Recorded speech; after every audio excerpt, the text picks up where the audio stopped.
Hello and welcome to DC30 and our Mythic Odyssey of Theros, D&D with an ancient Greek twist. I am your Dungeon Master, Romeo, and I am joined as ever by Morse, Violet, Rebecca, and Virla is attending other commitments this week, but she will be back when we all return in a few weeks' time, as we are taking a small hiatus as I need to go on holiday. DM needs a break too from time to time. So yeah, we'll be gone for I think 2 weeks, and then we'll make an announcement about when we're returning for episode 49. Welcome to episode 48. We've done a lot of episodes. Yeah, it's been Wow. it's been an Awesome. Iliad, if you will. So, when last we left off, you guys had undertaken a quest by Nazros Longspeaker of the Longspeaker clan in Oreskos, the land of the Leonin. An older Leonin, very scholarly and political in his demeanor. He needed an escort back to Tethmos, the only real city of the Leonin, and you guys were providing that service to make sure to keep him safe, as his former guard had perished in the Lycophos liquor incident.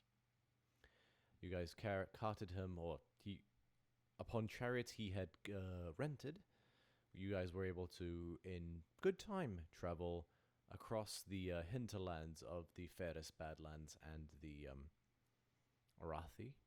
No, not Arathi. And the lands of the Centaurs, basically.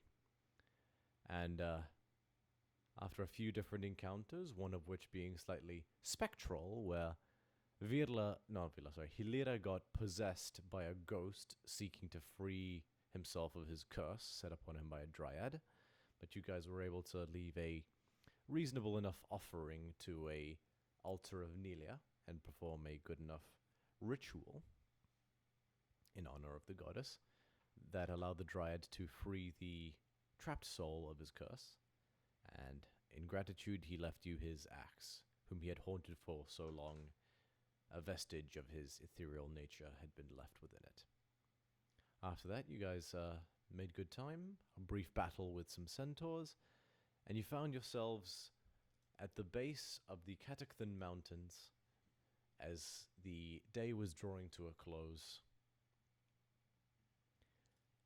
And you begin to park the chariots.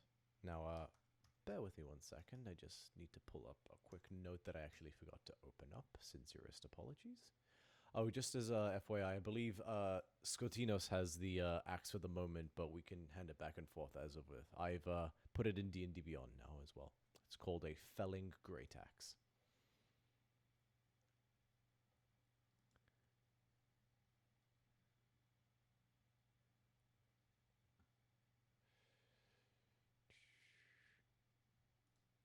Okay, so you guys, let me get the ambiance ready too. Forgot about this last time. You could hear it in a moment. So, you guys have been traveling all day, and as you get closer to especially this portion of the mountains, things start to pick up. Winds get colder, snow begins to fall. You know, summer is over at this point. You guys are falling into fall. So, falling leaves transition to snow. And as you're sort of climbing up these hinterlands which lead to the mountains, it starts to pour down heavier and heavier snow, and you guys bundle up and start to get cold. Fortunately, you see lights in the distance, which Nazlus Longspeaker points about and say, "That there, the village of Zelia. It is a little more than a glorified logging camp, but they've agreed to take the chariots until such time as their rightful owners can recollect them. We will make camp there for the night and set out in the morning."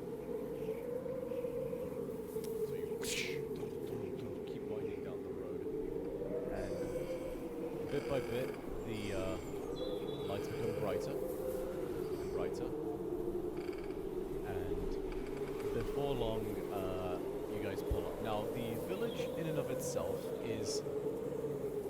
consists of about 6 houses in total. They are arranged in an almost 2 rows that go along the main road, with right side, they are again split by a second road that branches off that, as you look down and you gather, seems to go alongside the mountains. Over the top of you, the Katacthon Mountains loom like enormous white spires, just threatening to smother you entirely with their magnitude. But there are lights coming out from each of the houses, and it's dark, but not too dark. There are torches about, and as you pull up through this small village, you see various different accoutrements and effects that all seem to do with timber harvesting. Almost all the houses have various different accent tools that wood cutting implements close to the front. Different sheds and other accoutrement on the side of each house, which allow for the different refinements and carvings and processes of wood. You don't see any people about, save for one spot. A large cluster of sawn logs piled up on each other. Two large piles specifically. Each log easily 5 foot in diameter and almost 15 feet long. And you see about 6 people in the process of lashing these logs together in some form or fashion that you gather maybe for collection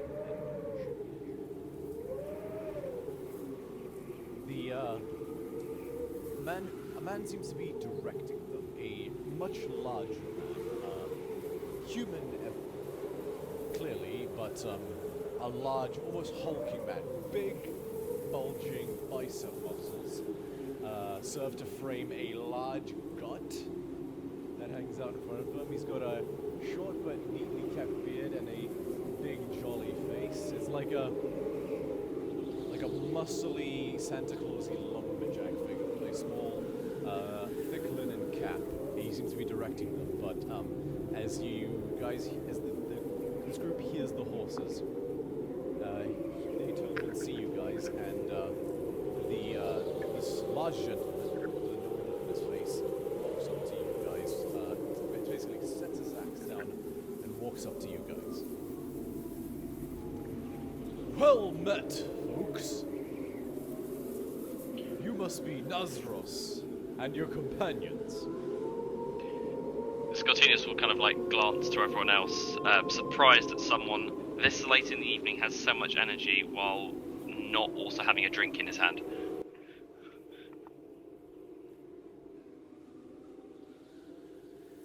Welcome, welcome. You must have traveled far. This is our humble town of Zelia. Sorry. My name is Gilipos. I speak for the town, if you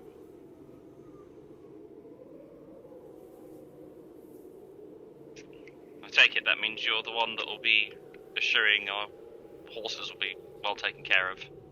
You have my word. We've, Insight check. Yeah, go ahead and make an insight check. Why not? Just in case. And especially when we go, when I gestures, I also make sure that I kind of gesture in such a way so that the Pegasus is also in said gesture. Yeah.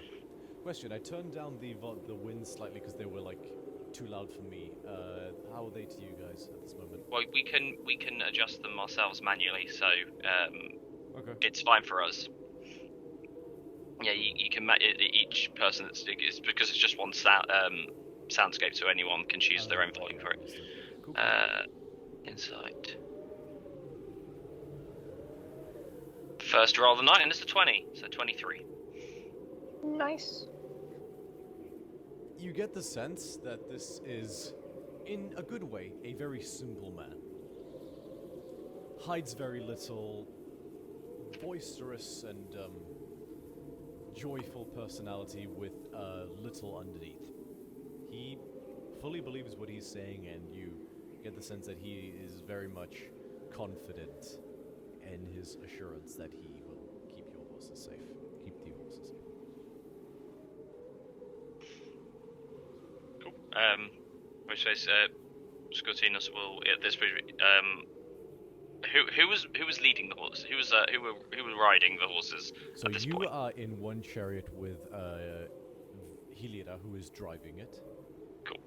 And Nazaros is with Amalia in the other one, and he is driving that one. Bithynia is on Plummet, the Pegasus, alongside you guys. Scotinus will get out and walk the remainder of the journey. The Gilipos walks up to you and didn't catch your name, hooved friend. Holds out a hand. Scotinos. Friends call me Scotty. Well met, and he just envelops your hand in his massive, meaty one in a very firm, very slightly jostling handshake. Yeah, I return it with a nice smile and sort of like, yeah, I think my if there was any guardedness in his personality before, it's gone now, and he seems fairly relaxed. He's very happy to meet the new stranger. Not to worry. Shall we shall make arrangements for your steeds. Brunira.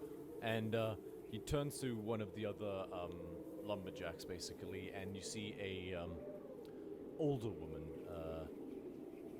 She about late 50s. She seems sort of rather wispy and wily, and kind of like that fun aunt, like kind of slightly crazy kind of way. She's got gray hair that's kept neatly, but is a bit unkempt from the nature of her work. And she steps forward. Yes. Have the arrangements been made? Oh yes. And Brunira makes a whistling sound and said, Kione. Phanos, help your sister. And one of the other lumberjacks, a youngish boy, about no more than 18, 19 years old, with a short little gruff chin beard, steps forward. And just as out of one of the houses, the one just in front of you, in fact, sort of towards about the center of the town, steps a equally young girl. She seems to be slightly older than him, maybe by a couple of years or so. And she steps out and dutifully steps forward, and the two of them together take the horses and become leading them to that house and up the sort of snow and steps. They unclasp. If you continue to watch, they will unclasp the chariots and tow them to the side of the front of their house and lead the untethered horses to a pen that has been, a shelter, basically, like a wooden gazebo that's been erected behind the house.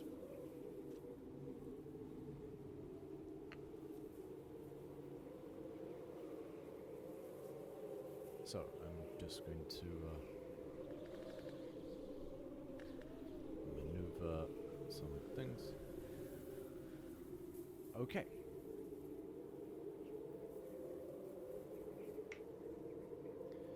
And so your chariots are parked. And Gilipos roars as he does, "We have some work left to do of our own accord, if you'll pardon us, but dinner will be at my house, as you are my esteemed guest." And he gestures to his house, which is one slightly further up. Not the largest of the houses, you do take a note of that, but one of the nicer looking houses of the six. He points to it and says, "You may meet me there in an hour's time. In the meantime, enjoy the lovely weather you're having." He nods and sort of just on a dime turns into a work mode and starts commanding everyone once more.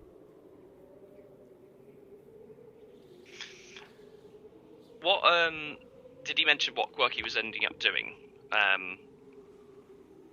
He did not.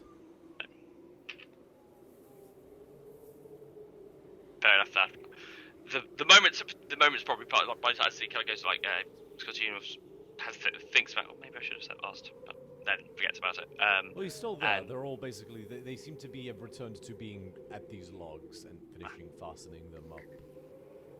All right, then. Scotinus will go. What work is it you've still got to do? He points to the piles he's created. Another lashing like this. We felled the trees necessary, and they must be carried.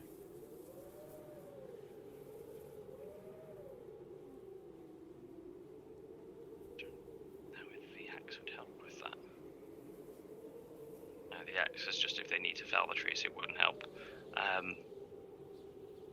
So in that case, I will wish them luck with their work, and I will take the opportunity to find out where we're resting. I think by this point probably we're quite knackered as well because we've been on the road all day. Do you say anything to him? No, I'll call. I will nod impressively at the amount of work he's got there as well. Sort of like that's the it's to show like respect for his work, and also I wish you best of luck. And we'll join with the rest of the group and we can head towards wherever we are resting down for the night. Very well. What does anybody else do anything else? I'm tired as well. I'd like to head in. Find a place to park Plummet and Right, so Plummet would have been led by the two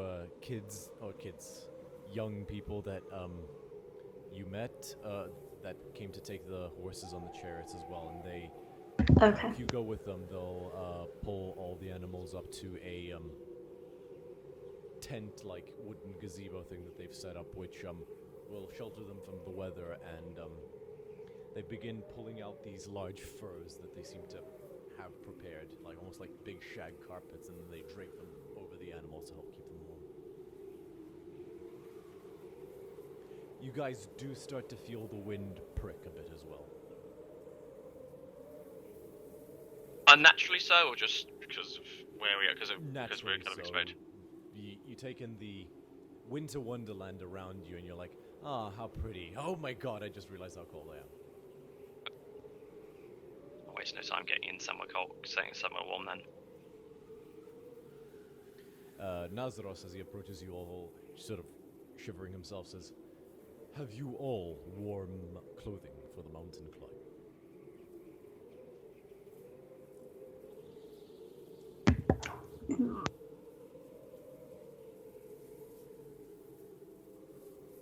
You all just stare at him in silence? I'm checking my inventory to see what I did bring with me. I am not. I do not think that I'm adequately prepared. He looks around. Perhaps one of the locals might have something they would be willing to part with for trade.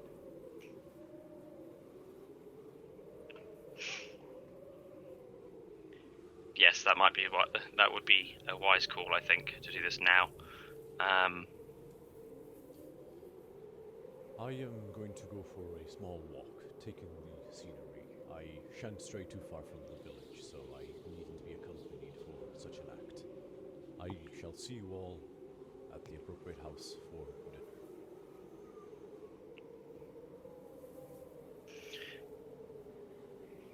Enjoy, I think. Gives you guys a nod, and he begins walking down the lateral branch in the road, the one that doesn't go into the mountains, but just sort of goes alongside.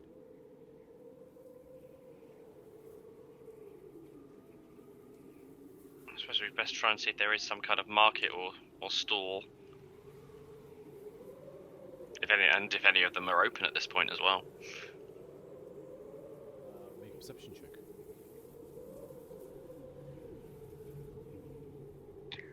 11? And 11's enough. This village is 6 houses and nothing else. Nazaros seems to have been right on the money when he said it was a glorified logging camp. You don't see anything resembling market stalls. Peering around, even the clothes that these people are wearing all look fairly homemade. There's nothing. You don't spy anything that looks to have been manufactured on any of them. A few of them, in fact, are just wearing furs more than anything else.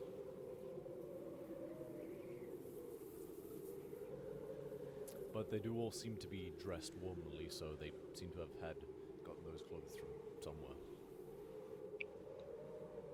But I don't see specifically where. Well, say to everyone, to Amalia and Bithynia, just say to everyone, we might as well see if anyone either has clothing they can sell or offer us, or direct us to where they get their clothing from.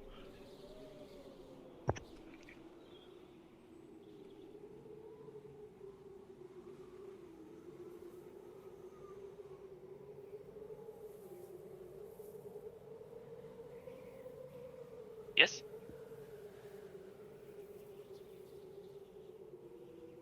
You guys there? I am here. Same. So, in response to what Skotinos said, I have not had to buy clothes on my own because I've had a university issued thing or like stuff and you have your own clothes, but you sell them with the warm climate of Meletis. And while Meletis can get colder during the winter months, it's generally fairly temperate, so you've little reason to carry those kinds of clothes. Correct. So, yeah.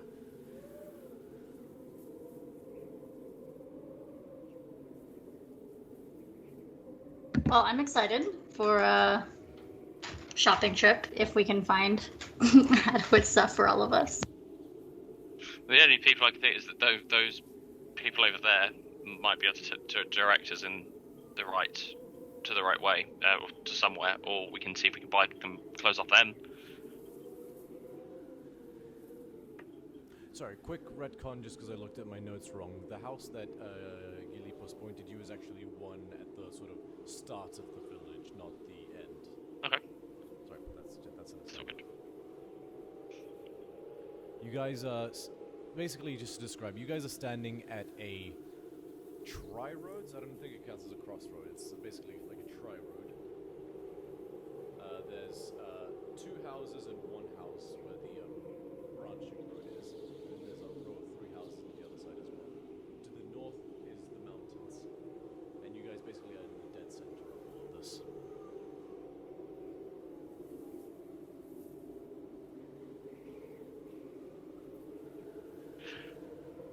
Okay, since Scottish gives up lunch just waiting, and he will just head towards the individuals now.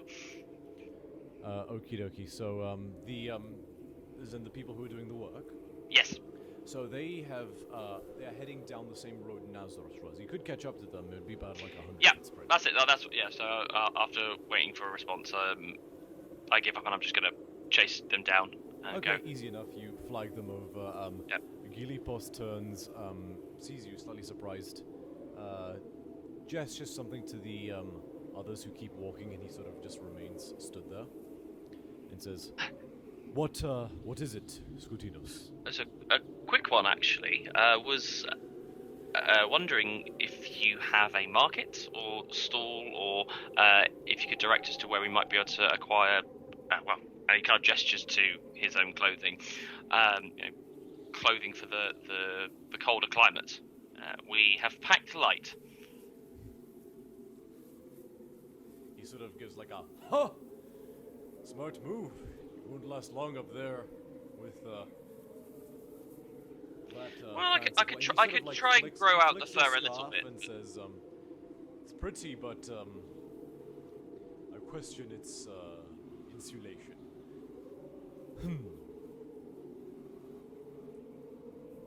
And just gonna consult my notes.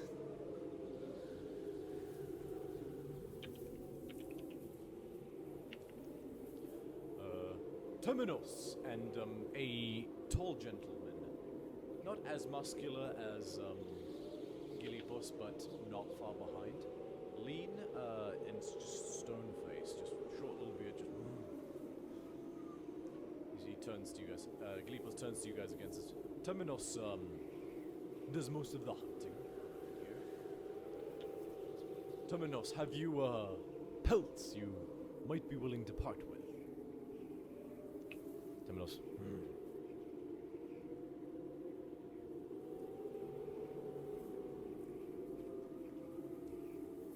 Any, thinks for a moment. 2 bear, 1 wolf.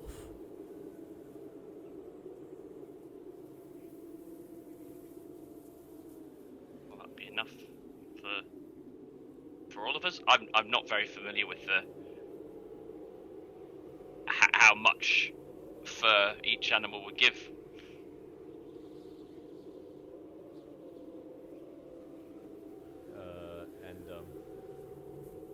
Temenos sort of looks at you for a moment, picks up a stick, and just traces just like a really shitty outline of the rough sizes into the dirt. And between Gilip's stuff, so they'd be like, yeah, it'd be like 2 shag carpets and then 1 sort of like a wolf pelt, like a wolf. So a wolf pelt could probably count as warm clothing for 1 person, and 2 bear pelts, and it would count as, so a bear pelt will count as warm clothing for 2 if it were to be cut in half, and a wolf pelt would count as clothing for 1. So it'd be basically warm clothing for 5 people. Alright.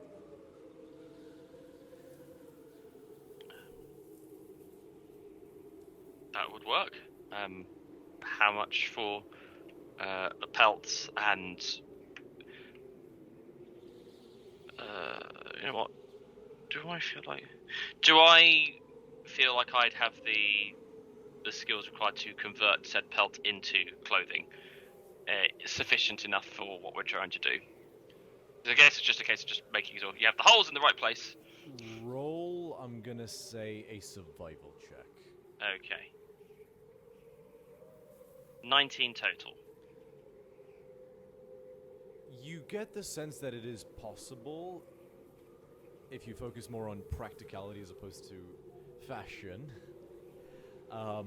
You are aware, though, that there is a chance that if you were to make a mistake, there's no going back. You would ruin the pelt. So you get the sense that you could maybe do it, but there is a risk if you were to make a mistake. Okay. Then as I ponder and look for a bit and go, how much for the pelts and the time it would take for you to make them serviceable? I don't feel that I would have the skills required. You set out tomorrow, yes? I nod. 100 gold. Ready tomorrow.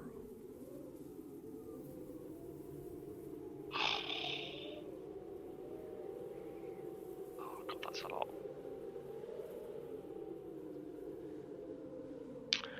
I see. 54 pelts, 54 rush job. Fine. And I'm going to go to the remaining party funds. I'm just going to drain the remaining party funds towards this. So, 121 silver piece. Okay, so let me convert this. I'll nod in agreement, and then I'm going to count him out. Change in equivalent to 100 gold, and it's mostly going to come out of the remaining part of funds, because we've got 121 silver pieces and 581 copper pieces, so I'm going to chop and change bits of that into what I have as well, and then pay the excess, I guess, myself. So he gets the 100 gold that he needs. Okay. He counts out the various different silvers and whatnot, make sure all the drachmas there. Satisfied, he winds the bag back up, and he points to one of the houses, the one that's sort of basically on the right angle of the branching road. And though basically it's actually the house that's closest to you guys at the moment, and he says, "That house. Talk to Niarchos. Tell him leave my room." Okay.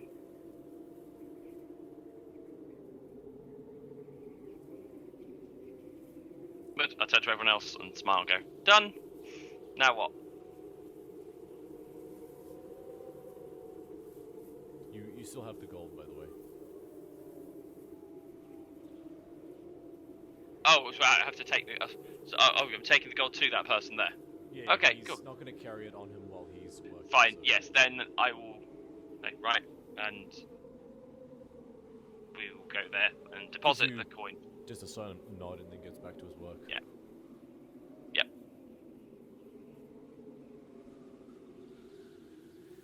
Cool. Right, now what?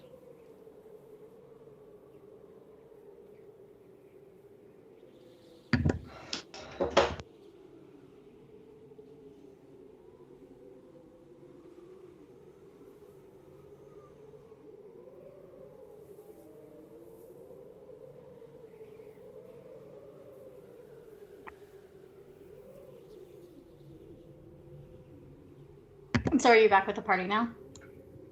Yeah. Okay. And Are you so... taking the things to him, Scotty? Yes. Okay, cool. So you knock on the door. Tuk, tuk, tuk, tuk. Moment later, feebly, the door kind of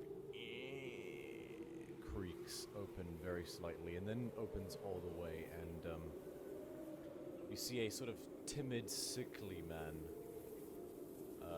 sort of hobble over, very, very pale in the face. He's got a longer curly chin beard and just a haphazard sun hat, weirdly, on his head. He just moves very slowly. Is he like, as in just from age or from possibly not feeling 100%? Doesn't look very old. Okay. Fair. I'll smile and nod, and I'll hold out the pouch containing the coin and go, I was asked to deliver this as payment towards a set of pelts that's being made for us tomorrow. They asked us to deposit the coin here. I think he didn't want to carry it to and from his work. Who didn't want to carry it?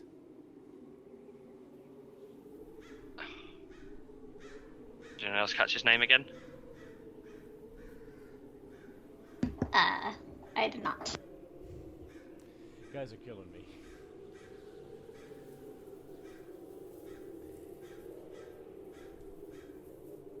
Can make a roll to since I did the talking, can I do a roll to try and remember?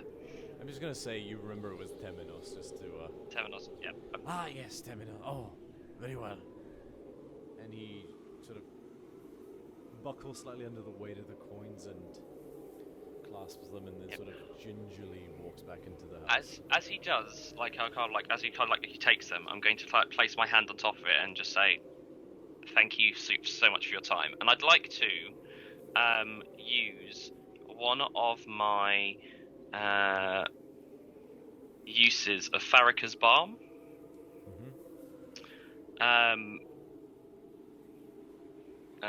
So if he has, I don't know if he's lost any hit points, but if he did, he regains hit points equal to a d8 plus wisdom modifier, so he gains up to 10 hit points if he's lost them.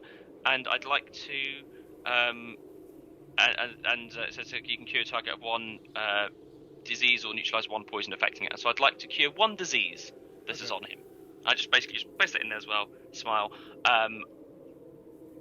And I would like to use a sorcery point to subtle cast it. So I just go, whilst we're in his hands, squeeze them gently, and then let go.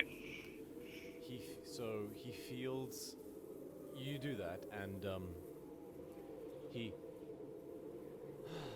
takes a breath. It seems like he's a little less in pain, but he still seems to hobble and not work very. He doesn't seem to have affected him more than a little bit. Make a perception check. Okay. 17. You do spy on his bare feet a quite uncomfortably, makes you a little queasy, like bump on his ankle, and a second one on his on the ball of his foot, right where the big toe is. These enormous sort of swelling growths, for lack of a better term, that seem to sort of cause him great pain whenever he tries to walk.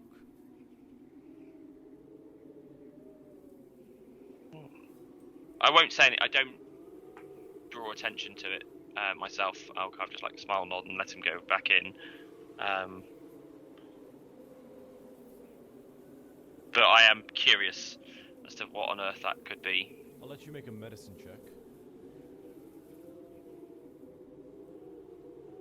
I'm glad you let me. That's a 20. Natural 20? No, a dirty 20. Okay.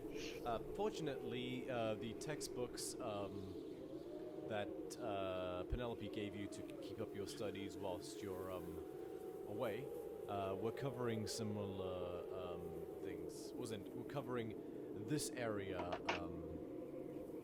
on the section you were just on, just before you guys arrived here not too long ago. You've recently been briefing yourselves on these conditions as you further your alchemical and healing/poisoning studies.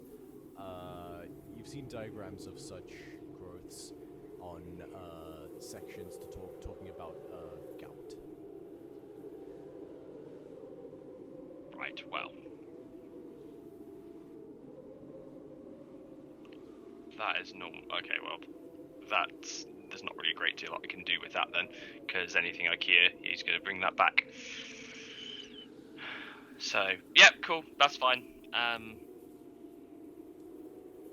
of like, nods and, glad they've helped to alleviate it a little bit. Did he, say anything about sharing this? He did not. Very well. He, I'm sure you can tell I'm not at my best. I'm saving up for a greater restoration.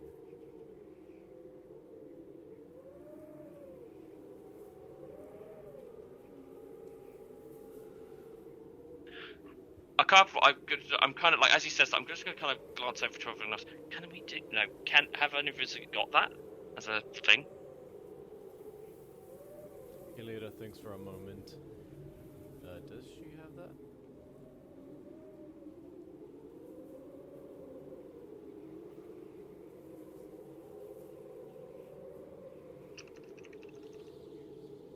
And she says, no, not yet. One day.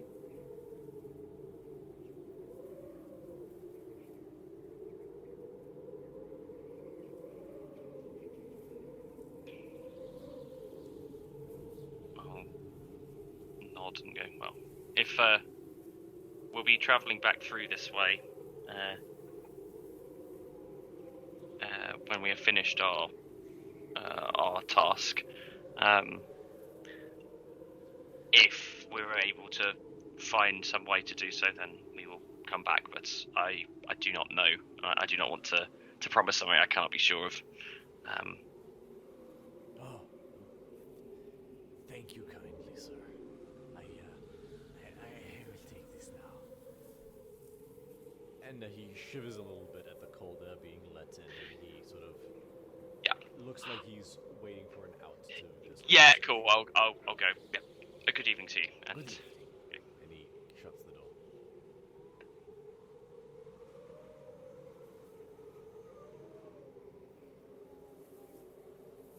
right. Now what?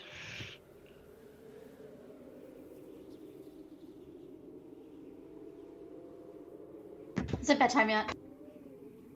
I'm hoping so. You guys can absolutely, I guess, what's the time skip to the, we can absolutely time skip to dinner time. Yeah, I don't think there's anything else that, You guys, just spend the next 30 minutes or so making sure the horses are okay. You give them a quick pat down, and, if you choose to explore the village, I can devote some information, but if you don't do so, I'll say you I just... think it's too. It's quite cold. We haven't got our pelts, so. Okay, so you Okay. guys probably, after checking the horses, I'll say, decide to make your way 30 minutes before dinner time to the house that was pointed to you guys in the hopes of getting out of the cold. As you knock on the door, and a woman steps out. The jawline, the face you see is, and you see about this much of it, does seem feminine, but the rest otherwise has a long hood drawn over that goes even below the nose. The shoulder the entirety of her vestments seem to envelop her almost like a Eskimo jacket, for lack of a better term, with a hood drawn long and low. And she pushes the door. She has a mitten, like she's wearing mittens. And then she seems like bundled up like an Eskimo with a hood drawn down past her nose. Yes?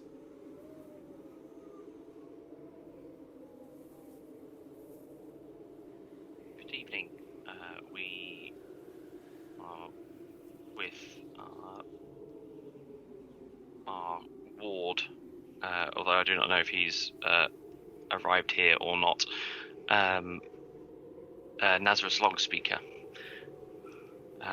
We are You are here for the guests, yes. yes.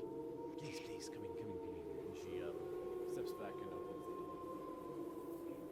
And you guys are beckoned to step inside.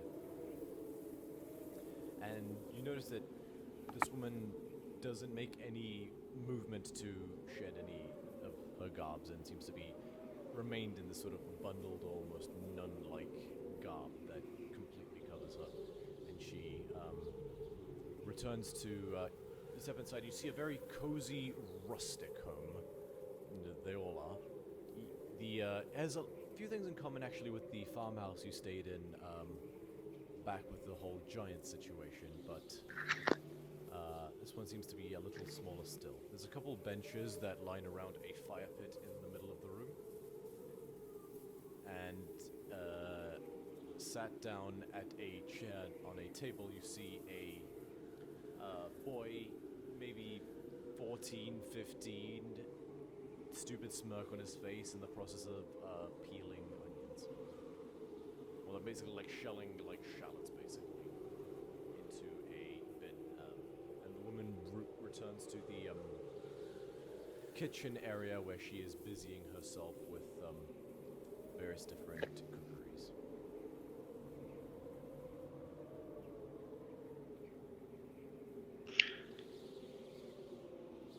I'm going to be honest, I'm just going to move straight and have a seat by the nice warm fire. I will follow behind. Also, there's About time to warm up. where the teenage kid is shelling the onions, but you can absolutely drag them over. There's about 3 chairs, but at the woman's direction, she does point to extras that are in a basically storage room next door.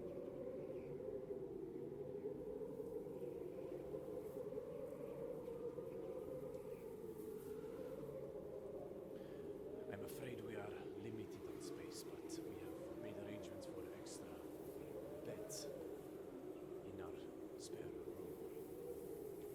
Will be a bit of top and tail. I apologize.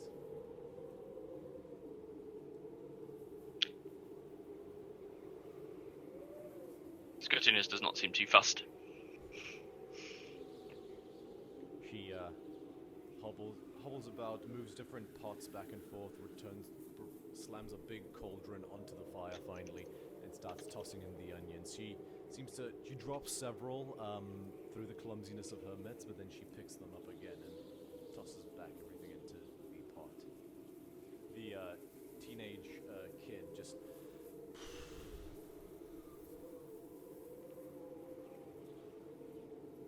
He's like, "Would you take those things off, Mom? You look ridiculous."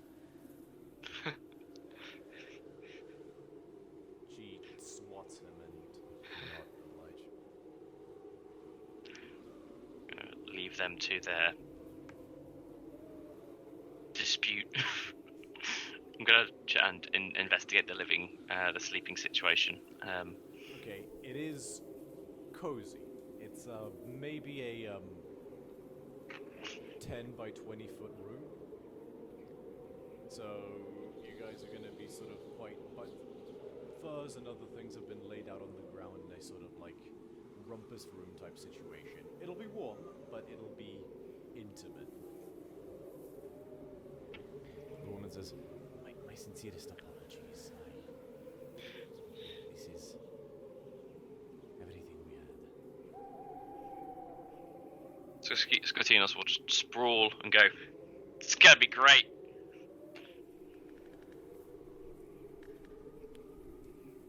The kid's like, you snore. I hate snores. I do not. The woman just like snaps at him. And says, Spertias! Pardon my son. That's a great question. I'll be honest, I don't know. I'm asleep at the time. You be as comfortable as you like. You are our guests. And she's like, Spertias, you will behave yourself. And he just rolls his eyes. Well, there's so much angst in this room. I don't think the rest of us are gonna fit in. You say that out loud? Okay. Does anybody else say or do anything?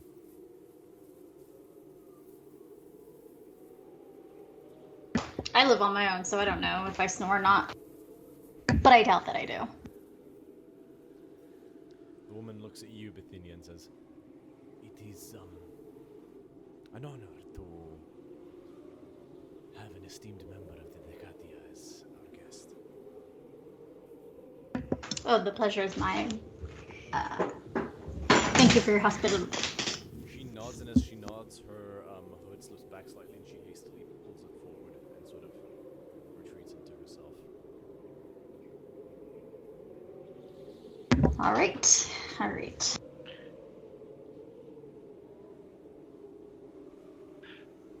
Before you go, Yes. actually, there's two things. So before you go, and I kind of set up, I just want to say, and I kind of like close it to. I just want to say, we really do appreciate the opportunity the space you've given us there as well, and please do not worry yourself. He says, as I'm going to try and like gently, almost like kind of reassuringly pat her on the shoulder, as I subtle cast the same spell, and say, we have been used to far worse conditions. Having a roof on our heads, especially in this harsh weather, is but a blessing. So honestly, thank you. You do so, and she sort of feels invigorated from it visibly. She sort of stands back, and just the small amount of her mouth that you see curls up into a smile and says, you sense recognition. He says, you are very kind, but that is a fair assumption, but that is not what you are thinking. But I am very grateful for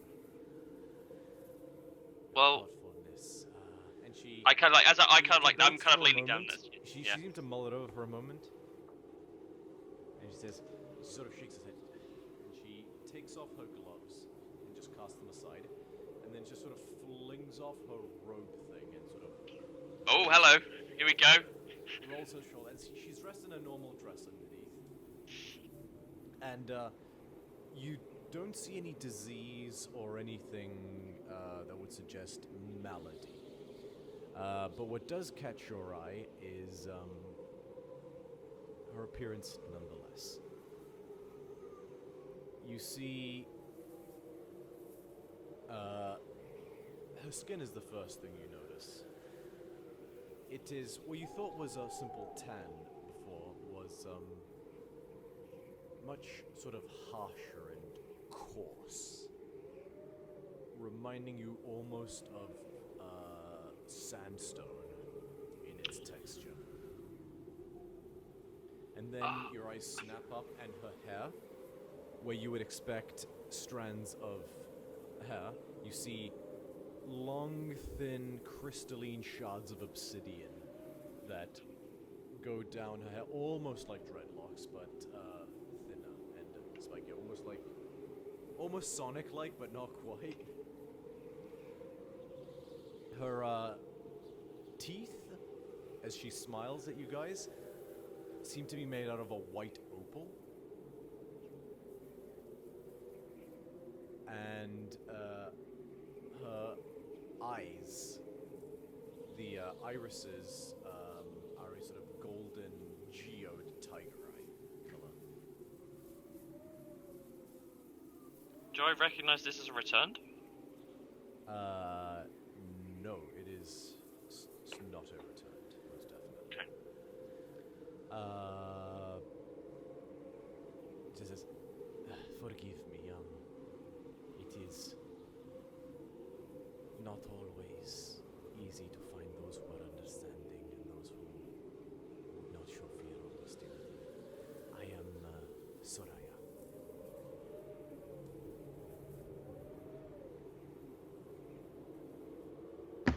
The thing about hello.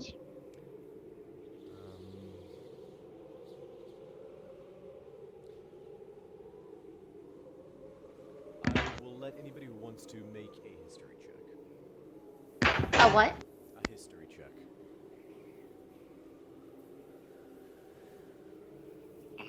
Eight. Sorry. I got a 19 plus 8. 27 total. That's the score we wanted. Good. So I will attempt to bluff her. I know exactly what it is, and I'm going to attempt a deception roll, and it's all right. 17. I go, and I'll just like nod, non-threatened. And with her passive insight, she believes you fully. Good. Bithynia, you click immediately upon seeing this appearance. You've studied this. You've studied people like this, or read about people like this. Specifically you even heard about them from first-hand accounts. Specifically to do with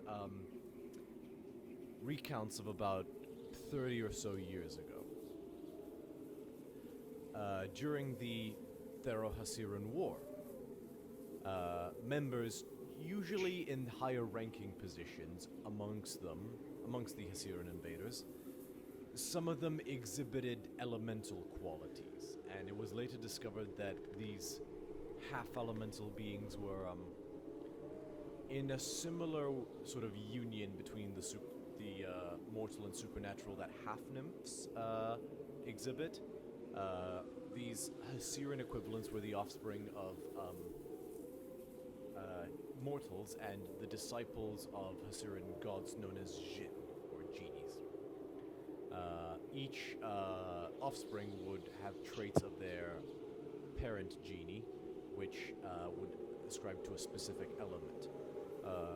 Water, fire, air, and earth. These offspring were colloquially known as Genasi.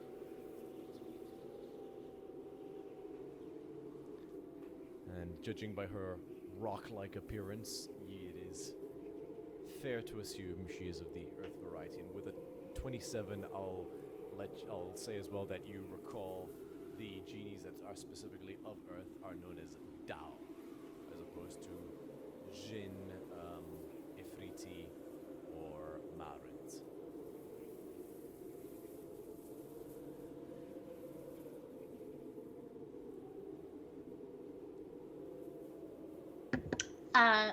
Scotty.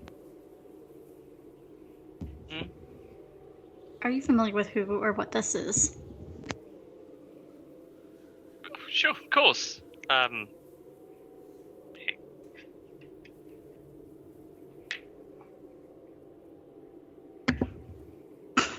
She just looks at him like, do you need me to tell you anything? The sun says, Alright, big reveal is over. You can pick your jaws up now.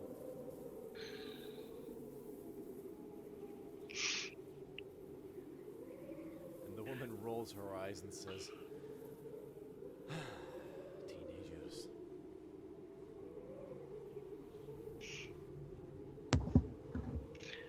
I'll nod and let her go about what she was doing. And when she's left, then I'll go, so no. What exactly?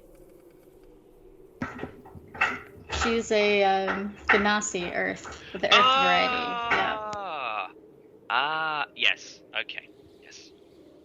No, I've only read about them. I haven't met one in person before, so that's pretty cool. Have you ever met a Ganassi before? Any of the elements? No. Talia?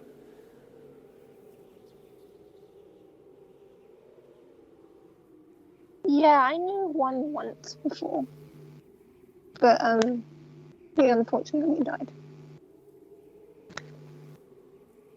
Oh wait, actually, I'm so silly. I actually I met a didn't we meet a wait? Do we? No, you told me about a Ganassi. Wasn't there a water one that was in a bathhouse once? That's the... Wait, was he with us then? Ganassi was with you during the bathhouse. Okay. Then, yeah. Yeah, that was Remember, him. he was not water. Nope, he wasn't water, he was air. See, this is a problem when the only thing you know is in books. When you're in person or you hear about it, it can be a little mixed up.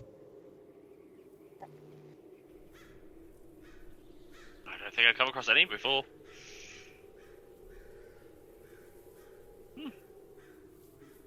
What strikes you as well is this woman doesn't look older than 40.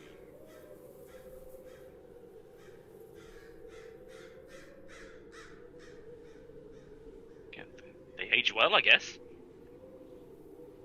I suppose if your skin's made of stone, it's harder to develop wrinkles. Unless she doesn't age at all, and then now she's like stuck in time when she was 40. So they're timeless. Timeless, I'm afraid not. She smiles. Oh. Unless you guys were making an effort to hide this conversation. No! No, really. No. She doesn't seem to. She seems to revel in the curiosity as opposed to outright hostility. Yeah. We may keep slightly better than mortals, but not by much. No, I'm afraid I'm just 38.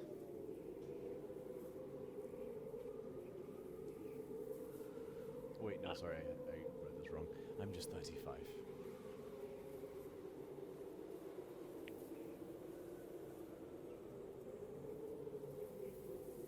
Look remarkably good for it. I think. I honestly don't know, but I know that's the right kind of thing you say in response to that. Sweet. No, my mother was a concubine to a Dao general during the war.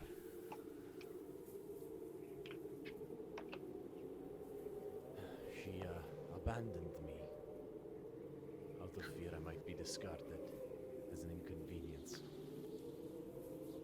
Well, that's not nice. Does that happen often with Ganassis? Ganassis, no. The Ganassi of concubines, yes.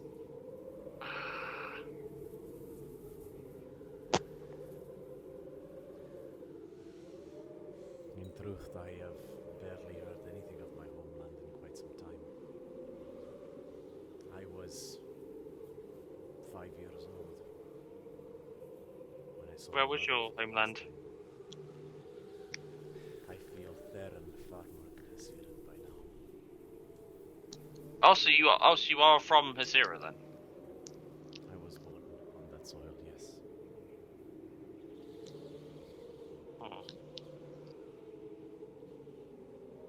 As she sort of says this, she pulls out a sort of metal box which almost resembles an oven with a small separate fire underneath it. And she lays out a tray of these. They seem to be. They resemble pastries, but they're very flaky and they're folded into triangles.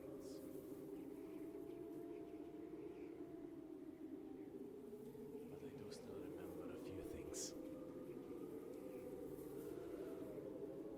A recipe from my homelands. We'll cautiously pick it up.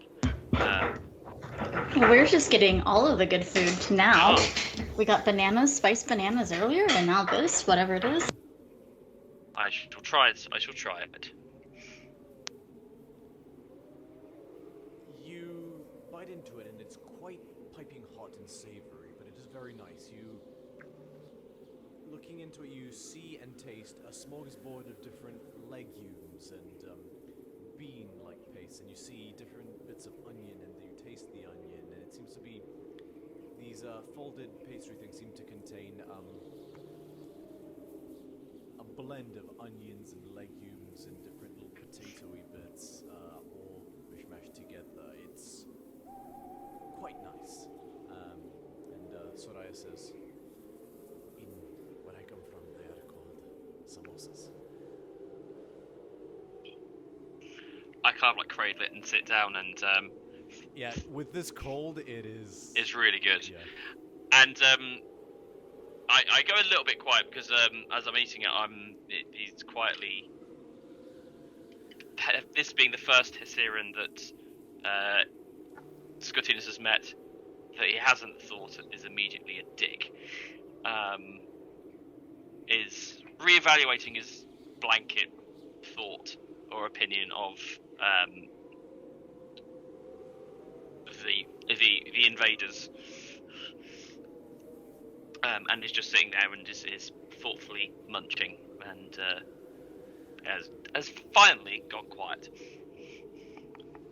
See, you may think it's quiet, but Amalia has sat down and gone, this is great!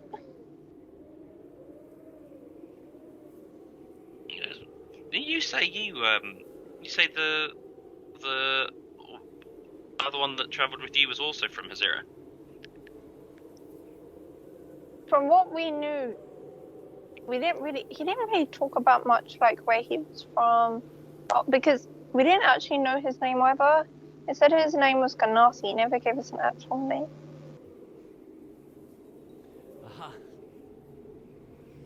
An ambitious one. Ambitious, yes, amongst other things, but Amongst he my was people, quite. amongst my kind. A name is power. Many of us choose to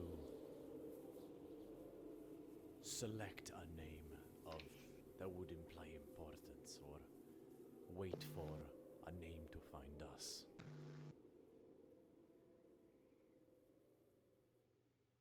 Huh, I didn't know that. So maybe you didn't even have one. That's sad. I did not have one originally. I chose Soraya because I like how it sounded. It is a pretty name. She, sort of slightly worn as she continues to cook, run the hand through her hair, and you hear the faintest crystalline chimes, as opposed to...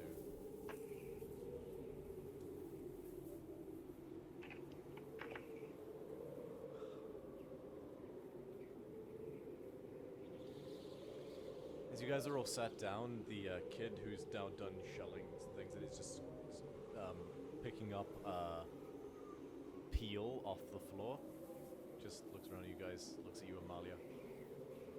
Do you bathe with your tongue like a cat, or? Rude. Why does The everyone woman's like, assume "Spiritus, that? apologize." What? I'm just asking. I mean, I'm curious too now. No, I do Marches not. over, grabs him by the ear, twists the ear like, ow, ow, ow, ow. Apologize right now. I'm sorry. it's fine. You can let him go. People do technically think I'm like a cat. You know, I'm like a big cat, but I'm not a cat. I'm a lion. The impertinence is inexcusable. My apologies. But no, I only use my tongue if I have a boo-boo on my claws. Like on my paws, like if I cut myself and I lick it. But otherwise, no. I use a bath like everyone else. Hearing that, the kid is like, that is too adorable to make fun of. You got me in a box. Congratulations. I am at a loss. I would actually feel bad to rip you for that. Can I poke Scotty and be like, I'm adorable? I mean, you have your moments. Unless I play with the axes, then it's not adorable, is it? It's something. Perfect, yeah. Sorry, you saying, Scotty? I was just saying, it's something. That bad kitty. Badass kitty with the axe. Without missing a beat, the Spartias keeps going, points at your axe, Amalia says, did you kill a lot of people with that? Spartias! That's quite alright, yes I do. Bad You are people. lucky our guests are so gracious. And she decides to, like, you know, I will, like, it's too stressful to listen to this conversation. And she just busies herself with the cooking. It's true. If Kitty gets mad, Kitty gets really mad. Awesome. See, I'm awesome. What do you do, Twinkle Toes? He looks at you, Scotty. Twinkle. I don't really do much, do I? I just kind of... You turn into blood a lot. Well, Cool. See, I mean, you now have to be you're very cool. careful. Like, Can you Hey, turn I- me into blood? no, I'm afraid not. But you could, I can, you have to be very careful. Like, if you touch me, if you give me too hard a high five, I can just, my body just. So you have to be very careful to not give you. He was like, can I? Yeah. And he Yeah. collapse your hand. And I will cast gaseous form and just. Awesome. And I will. Yeah, I'm just gonna just wibble around for a bit, and then I'll just reform. Soraya looks at this and says, impressive and revolting. That better all come out of the floor once you turn back. And just to be sure, I will use hemokinesis. Yeah, I'm sure it's not going like. Yeah. It will be- When you turn back, it's spotless. It still not comes to back, worry. yeah. And Yeah, you I'm get kind- used to it. Awesome. I tend to be an acquired taste. It was disgusting the first 5 times he did it. Then after that, you just kind of get used to it. Yep. Hilira runs up to us and just sort of marches up to Spartias and says, you know, you seem like a bit mean at first, but I think you're actually nice. And Spartias is like, again, just disarmed by the charm of like these people. Like, thank you. I think he's just a curious young person. Mm-hmm. Like if you met Or a is that lion. what you do in this damn town? Like, I mean, if you met a lion and you saw someone that, like, had, like, red hair, red eyes, red beard, that is apparently a twinkle toe. I never knew that was a thing. I mean, you know, that's not gonna stick. we'll He see. just says to you, it's Spartias turns to you, Molly, and says, right? I mean, the highlight of my last week was the size of the turd I took on the weekend. And the woman is like, Spartias, I swear to prove it. That's a little bit too much information. I did not need to know I that. will mount your head above the fireplace. I'm just saying, Mom, it's really boring around here. Then you'll find another way to say it. Perhaps don't say it at all. Just say you didn't have a good last week. Oh, I can also turn myself into a double. Oh yeah, that is. Yeah. If one kitty cat. Show me. Can I manifest an echo behind him? Yes, you can. And that happens, and then I'm like, turn around. So it's not like it randomly appears. It does sort of come out of you. So he sees it and looks at behind him. It's like, whoa. How many times can you do that? Like, can you create an army? No, I can only produce one so far. Oh, still cool. That would be cool, though, to have an army of these. He sort of, as this happens, just grabs one of the samosas and just like chows on it haphazardly. So nothing else happens in the town then? Nah, just cut wood. Occasionally, throw things at Demas. The who? It's Hermit drunk in the house further up the hill. He's referring to the one that he's referring to the. No? He is not. Okay. Yeah, he points out the window, and you see the one directly opposite, the house directly opposite you guys, one down from the house that you were at. Okay. Well, that's a bit mean to throw things at someone. And Sorai says, Spertias, you know why he drinks.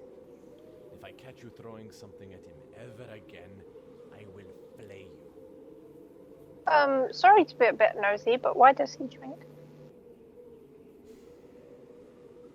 There was an animal attack a year ago. He lost his wife and daughter. Well, that's sad. And Spertius is like, he threw a bottle at me, I threw a pine cone back. I don't see how. Well, maybe you should just avoid him. And Sorai says, Spertius, in a world free of cruelty, the most rebellious thing you can do is be kind. Maybe he just needs a hug. Exactly. Obviously, that won't bring his family back. But, yeah. Family is important. Yeah, like this is my family. Scotty's like my brother. Basinia's like. These people, Spertius. Too much violence is met with more violence. Idira's like my sister. Basinia's kind of, sort of like a cool auntie / mum. Oh, we talked about this before. So we say it was like the one who has a nanny. Well, you're sort of very responsible, and I feel like I'm not responsible, so you're kind of like responsible. And we have like the absolute crazy uncle that we call Daxos. Oh yeah, see, Daxos would be like an uncle. Yeah, I can see that. There's a knock at the door. Oh, more people. Oh, who could that be? She throws her like robe on quickly, but she's haphazard. Spertius, please. And the kid like, all right, just plods like a teenager does to the door, opens it. It's Eno and Iola. He opens the door a bit wider, and you see two young girls. Can't be older than 10, between like 7 and 10 years old. Identical twins, although one of them seems to be cowering slightly behind the other, clearly more timid. And the one steps forward and says, "Hi, Soraya. We heard there was a lion person. Can we see them?" Is he talking about me, or is he talking about you? I think they talk. Oh, great question. And let's have a fun. I'm gonna step out the corner and just go. Am I a lion? Rah. Make a performance check. I'm intentionally trying to make it shit. Yeah, well, that's part of the performance check. Okay. 22. They get the joke, and they burst out laughing. And the one behind like the Shire twin, cracks up laughing as well. Then she quickly sort of stifles herself, almost like embarrassed by her outburst. But the front one says, "You're funny. You must be the fawn." He's the Twinkle Toes. Twinkle Toes. I like that. I just retreat back into the room so that Damali can take the spotlight with And, just. Soraya sort of quickly pulls, like she just gives up, and realizing that it's not anyone who's going to give her shit for being what she is, sort of steps out and says, "Hello, I don't know if this is a good idea." And a man steps forward who you notice now was behind the two girls, and he sort of rests his hands under their shoulders. He is a slightly older guy as well, looks to be about 40. Short, well-kept beard, and short, almost cornrow-like hair that's sort of basically just tied down back with these like little braids to sort of be out the way. He's dressed in a basic chiton, although he has musculature that suggests maybe a background of combat experience. And he says, "I'm sorry, Soraya, but they wouldn't shut up about it, would they?" And the little girls punch him playfully in the shin. He's like, "Oh, a pleasure. You're not there anymore, Scotty, are you?" I'm visible, but I've kind of moved out the way for Apologies, Evalia. my good sir. Scutinos, I believe, yes? Our names come round. Go. Word travels fast in this town. Well, he doesn't need to travel far. That helps. Go on, Kitty. Go say hello. I am Mikon, the unfortunate father of these two. He says with a- Oh, hi. I'm Amalia. I guess I'm the lion you're probably looking for. The girls are like, "Whoa."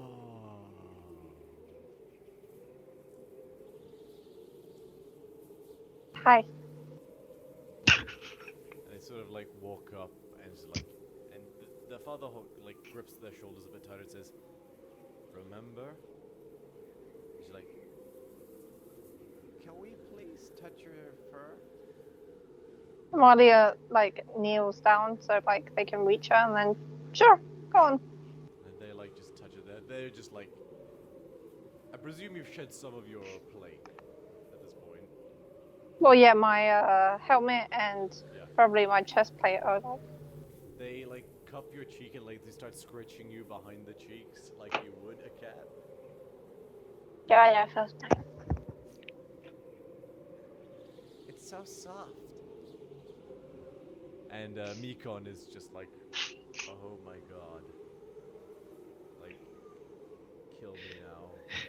Out of like embarrassment. Have you guys never seen a Leonin before? Not these ones, no. And he points to the little girls. I've had a couple of run-ins even across the mountains back in my adventuring days, but no, not for a while. I gave that life up at some time. Definitely feels this town is very. It's quaint. It's quaint, but it definitely. Everyone's happy, or kind of like in there. Yeah, you exist in your town, and that is the life. That is all the life you need, which I respect. It is peaceful here. Many who come here are those seeking calm after a storm, myself included. I spent, and he sort of comes in, shuts the door as well, just because he's letting in cold air. I spent many years as an adventurer like you.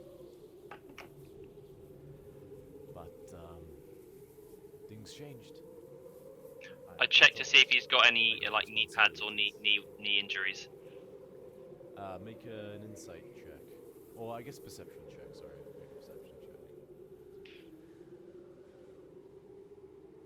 11? Did he take an arrow to the knee? You don't see anything. Okay, well. The proverb He is just says- is proved false once again. He says, things change. You get older. You have kids. Alright, Ino, Iola. Let's get going. I'm like, aww. He's like, we can see them again tomorrow, but for now, let's let them rest. I'm sure they've traveled far. And they go back to their father and he bids you all good evening. And as he opens the door, Gilipos finally returns with Nazaros in tow, and they're like, can we touch your mane? And he's like, he just grabs his daughters and like, let's get out of here, you fucking rabble-rousers. And Gilipos, oh, pardon the children. We could perhaps school them more than we should, but we let the environment be their guardian in some respects. We treasure the time we have with them. We don't imagine all of them will want to stay here forever.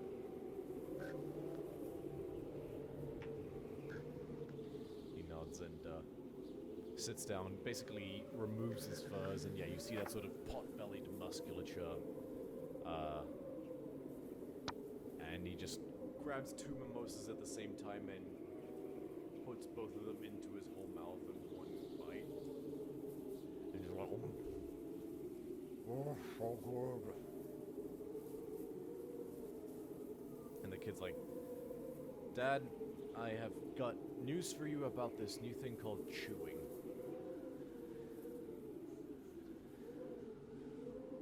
And the dad was like, fuck you, little shit. Like, love you too, Dad. And I'll say actually, because I forgot to mention it earlier, it's at this point you do notice a hoplon shield mounted on the wall next to a hoplite helmet and a spear crossed with a sword. All armaments that look worn and old, but hung proudly. No, do they look like old remnants from the war then, I'm guessing? They look like specifically a Crowan hoplite gear. At a glance, the breastplate on the wall would fit Gilipos. Seems to be a sort of large ornamentation. What catches your eye is that next to all of them, you see a giant knotted branch club that seems to be, it's just like comically oversized. It's more of a maul than a club, but like just a big knot of wood that looks like it could turn someone into marmalade.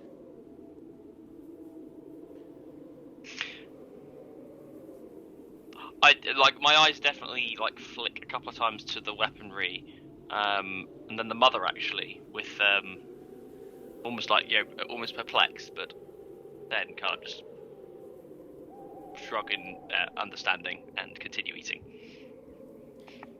Gilipos catches your eye and says, relics from another time. Was barely 16 at the time. Gods, I was strong then.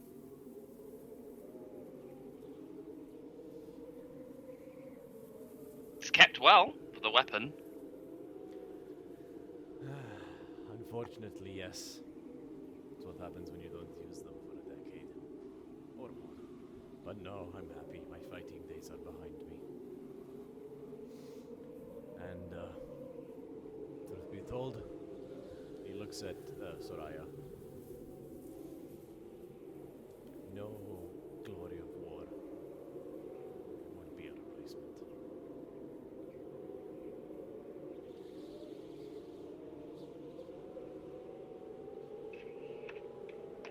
And I'll quietly finish my food and enjoy just this nice, warm, homely environment. just So quite happy. the samosas were basically an entree. Now Yulipos basically sets up an extra table that he sort of like puts together with boards and some logs, and he sits you guys all along this long table. And Soraya has laid out a spread that includes a mixture of Theron and Hisuran foods. So there's basic plate of locomothers, so you can sort of chow down on those as well. But there's also different kinds of poppadoms and other exotic, to you guys at least, flights. Did you say log mothers? There are some locomotives, yes. Okay, Mario's gonna take a handful and just be like, thank you. Yeah, Scotinus is like is trying them all, like definitely taken by the exoticness of it all. Yeah.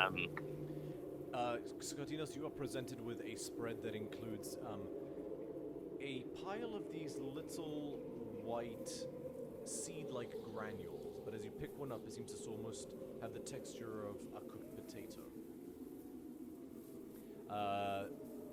On top of them is laid out a spread of meats that are in sort of like small balls that have been layered almost like a skewer. And next to that, a sort of hodgepodge of salad.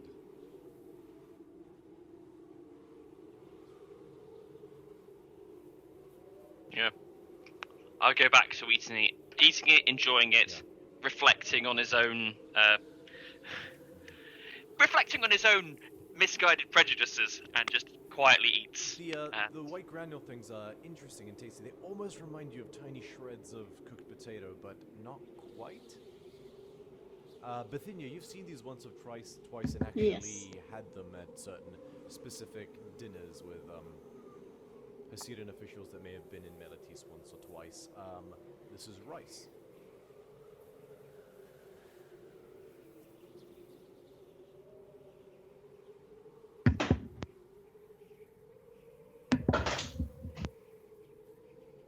And Soraya explains as well that the meats that you're eating in that way is known in her region as a kebab.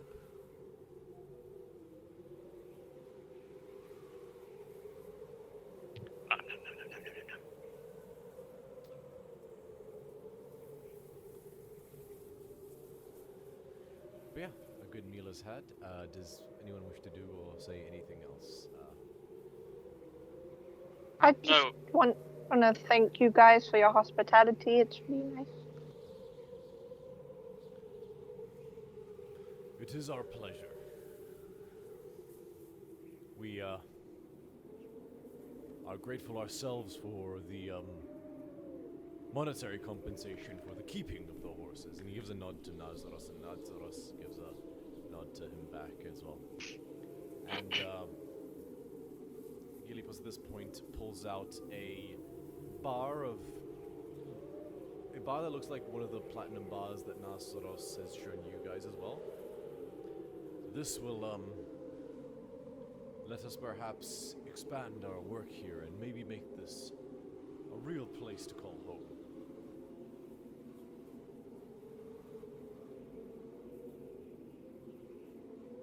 I must confess, I had been told there'd be 4 animals, not 5. We'll have to make separate arrangements for the Pegasus. Okay. Can you tell me what that would be? Well, we would require slightly more compensation to construct a larger shelter for them. Where are we to leave the Pegasus? Nazaros sort of chews down and says, I was under the impression Plummet would come with us. Am I mistaken? Yeah, I thought he was coming with us too. Yeah. Yes. Correct. So we're okay then. And Gilipos is like, very well.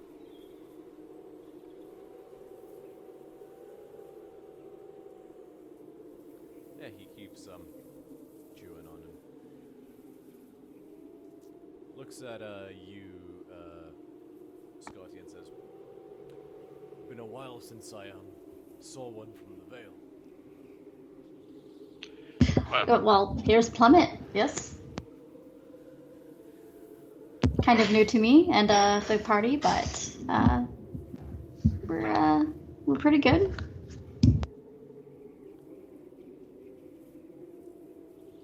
Sorry, what was that in response to? Was that in response to the Pegasus?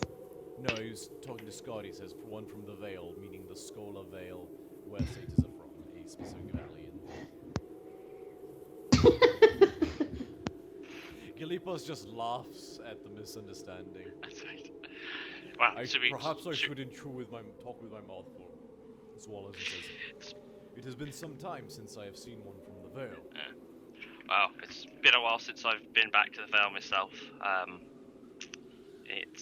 was never really Dawn Greet material. Well, there are not only Dawn Greets. I admit it's been a while since I was there, but I was blessed enough to visit one time. Only time I've ever been out drank. Yeah, it's a learning curve for most, I find. I make it return one day. It reminds me, and he basically just grabs a cask of wine with one hand and pops it on the table, and just pours everyone a cup. Hilira turns it down. Hilira, you notice, seems to be retreated slightly into herself, particularly after the sight of the armaments on the wall.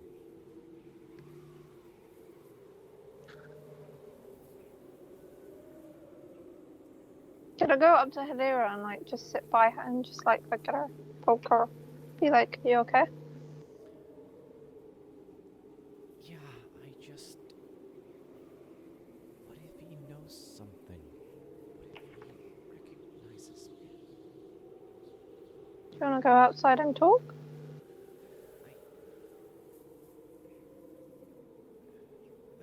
That would be nice. We're just gonna be right back, okay? Just need some fresh air.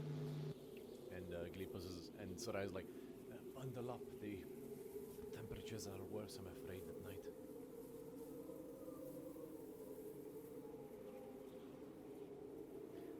Spertias, you're And Spertias like, yeah.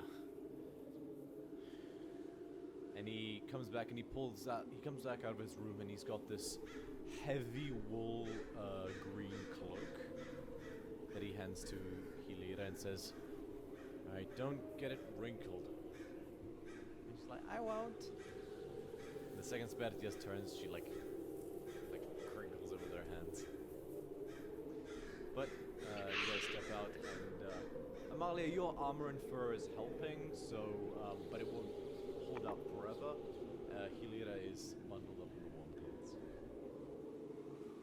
Okay. So, what do you mean by he might recognize you? I don't get it. He's from Akros too. You know that, right? Uh-huh. Is that where you're from? Yeah. And you're always weird when we talk about where you're from. Yeah.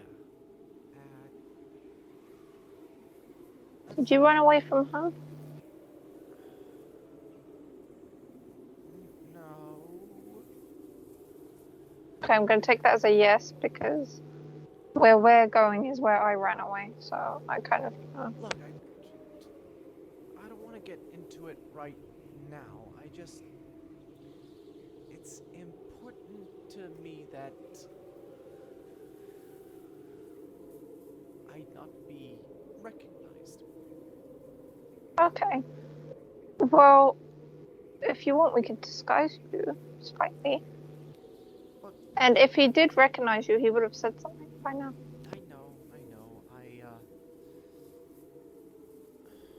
Maybe going forward we can disguise me. I think it's too late now. He would ask questions if he saw someone else come in. But I may just be a bit quiet and to myself, not to draw attention, just until we move on. Is that alright? That's fine. But if you feel uncomfortable, you tell me, okay? And I will kill whoever makes you feel uncomfortable. Please don't kill him. He seems nice, and I don't think he means to make me uncomfortable. It was meant to be a joke, but yeah, okay. I know, I'm sorry. I just lot to think about. But thank you, Amalia. You're the best. And she just pulls you into a big hug. And she nestles into the hug. And she's like, well, you're kind of like my little sister. I feel very protective of you. I've never had a sister before. Having sisters is really nice. See, everyone has siblings but me. Alright, let's go inside before you freeze to death. She gives a nod and a shiver, and you guys step back inside.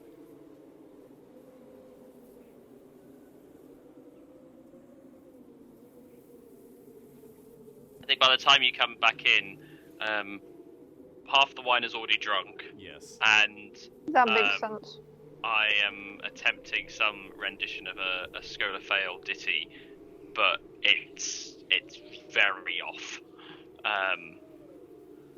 Okay, so you come in just as Spertius, who's had one cup of wine, says, "Listen, I can totally hold my drink." I think that's a cue for us to go to sleep too. And Gilipos is like, "Well, he got his liver from your side of the family," and he claps Soraya on the back. Soraya shoots him like a "fuck you" look, but smirks nonetheless. Well, at least now we know who's going to be the one snoring. And Soraya's right. I know, right? Such a little fucking hypocrite. He snores all the time.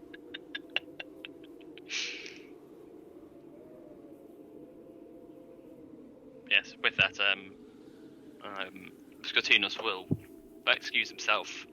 Goblet now drained, and he's going to set himself up to sleep.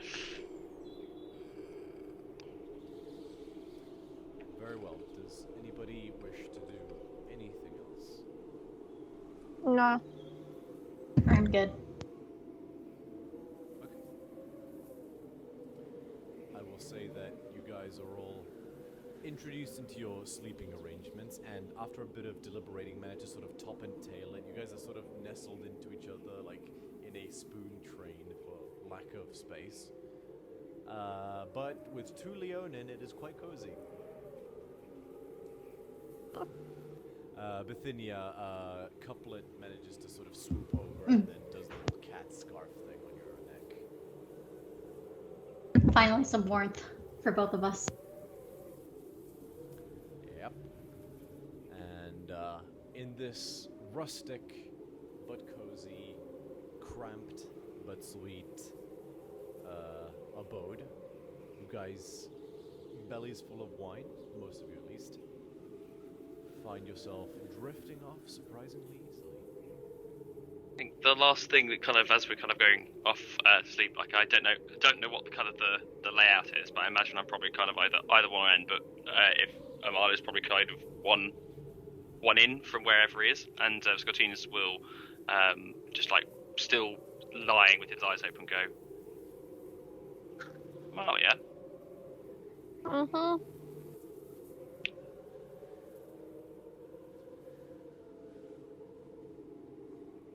What is it?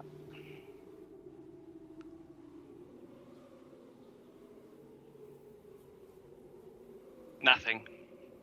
No. What is it?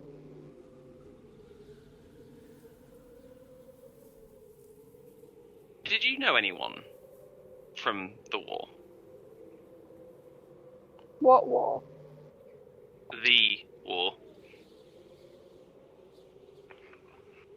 The big one. I honestly don't remember it. I was quite young when the war happened. My family told me stories. Point of order, sorry, just for clarification. Amalia, you were not born yet.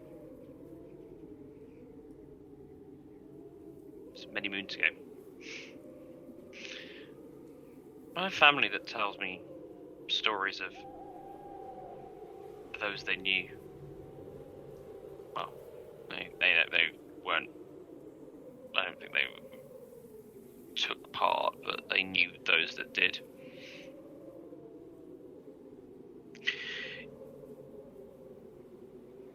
Is it always the thing when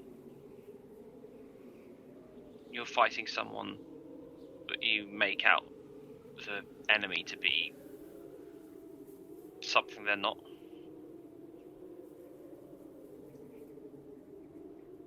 Sorry, you might have to make that a little bit simpler. What do you mean?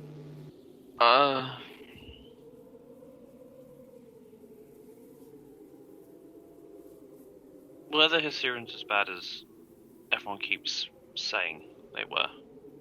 Or is this just stories that people tell to try and scare? I think a lot of that happens around, like, old stories, sort of, just to make your kids behave better of some sort. Like, everyone looks at me and thinks I'm this big, scary cat that's gonna, I don't know, eat you whole or something.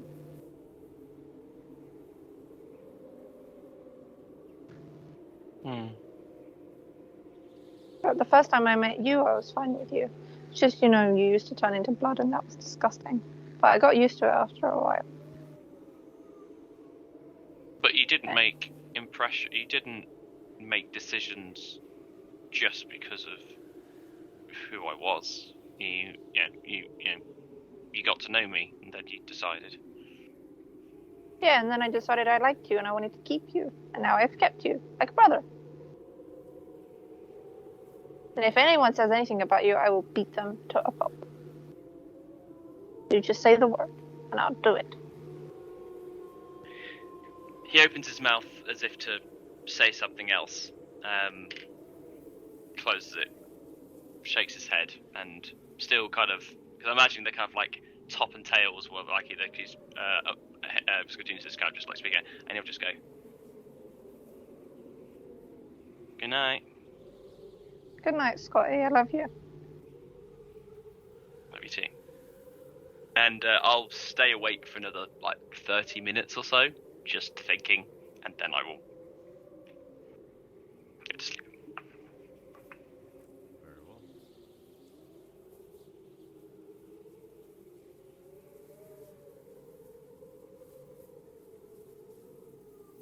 Sleep takes all of you. And nobody has to stand watch. Nobody has to stand watch.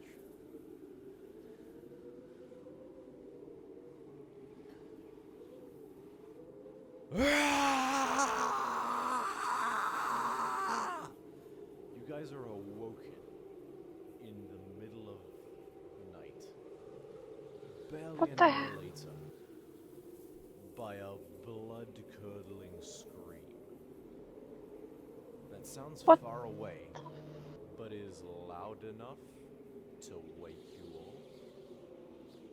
And you jostled awake, and you hear the scream.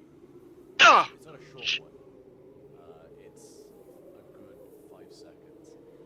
And it is What the the hell was that? anguished, terror-stricken scream you have ever heard. Oh, it's from the house down, isn't it? It's the guy. Why don't I activate the map? Okay, I won't have access to the map, so someone's gonna need to... I'll screenshot it for you, no problem. Thank you, Scott. Let me switch to Twitch. Just so people can see what everyone's seeing. Oh, wait, edit. I'm going to turn on Bethinia's camera and turn on Scotty's camera. So would it be like, was it like half an hour from the point I went to sleep, or an hour About from? an hour from the point you went to sleep. Okay. So everyone got one good sleep cycle in of 90 minutes. I did not. Alright, if I did this correctly, what you guys should see is... Ta-da! It works! A big blue square. It will load in eventually, I'm sure. Okay. Yep, we see. Ooh. Oh, hang on, just before you guys... Actually, so... Yeah, in keeping with previous tradition, I'm going to ask that you guys tell me where you want to go, and then I will move the things accordingly. Just so that I can stay on top of, like, reveals and stuff like that. Okay. In fact, let me also add snow to the weather effects. Hopefully that doesn't brick everything. If it broke my PC, I would be very disappointed with my PC. No, we're good. I'll pop that in screen. There you go. Right. Do we need to initiative order to determine who gets out? Nope. I think Scotina's kind of like shakes, like bounces himself awake. Check to see if everyone that should be sleeping here is still sleeping here, and then clamber over everyone to get up. Okay. Because I don't need to get dressed effectively. So you quickly scan, and everyone seems to be in here and is all awake, including Nazaros, who's like, what has transpired? You hear footsteps coming from the main living room, and you turn and you see Spertia seems to be the first one who's sort of up and at him, but he is not far behind, followed by his mother and father, who bolt out of the room and rush into the living room. I'm going to climb over everyone, get up, get into the room, and if I see, I'm guessing the kid's moving to the front door. I want to get there first and stop him from leaving. Same. So Spertius has sort of just entered the living room. He seems to actually just be, for all the bravado, he is now looking to his father, saying, basically, for leadership at this point. You see the facade seems to have dropped in what seems to very clearly be a serious situation, so Spertius isn't moving. Gilipos is, what is going on? Is everyone alright? What is everybody else doing?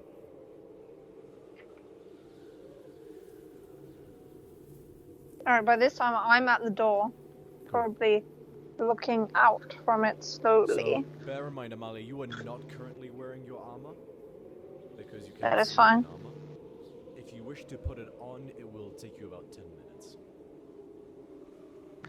Can I just put my breastplate and my helmet on? I will let you wear just the breastplate, and so you can treat that as if you're wearing a breastplate. So feel free to add a breastplate to your inventory for the moment. Okay. So a breastplate would be, your AC is 14 plus your dexterity modifier up to 2, so you could have an AC of up to 16. If I remember that correctly. That sounds about right. Because it would take 10 minutes. Even if someone was helping, it would still take a long time to do, wouldn't it? Yeah. Yeah. Gilipos grabs the armor from the... He himself actually has just a breastplate and straps it to himself and turns to his son and wife, and they immediately rush to tie the binds at the sides as he's busy with the clasps at the top. He turns to the rest of you. You can fight, yes? Oh, hell yeah. I'm going to go to the front door, and as I do so, I'm going to turn to Glepos and I'm going to say, look after your family. That's most important. We'll find out what's going on. Make a persuasion check.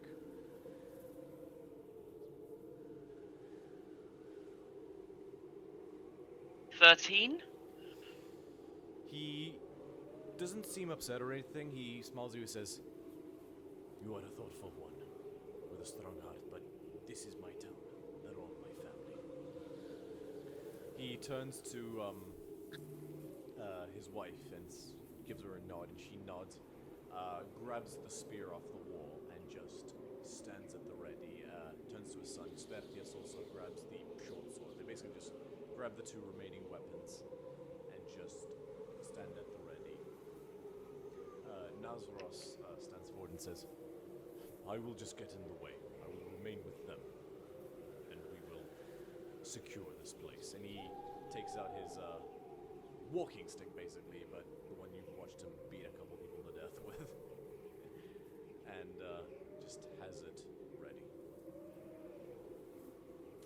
says, I can stay with them to help just secure the spot if you like.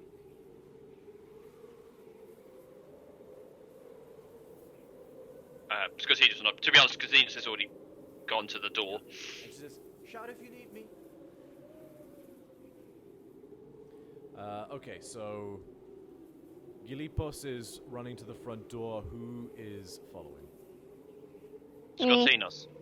Okay, so Scotty, I presume Bithynia. Oh, yes. Please. I'm not staying behind. Okay. Gilipos opens the door and walks out into the cold, dark night.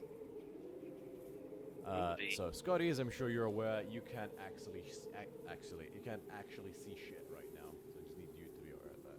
Yeah, that's fine. My plan is as it comes out there as well. I'm going to do the whole. Let me get the level out for it.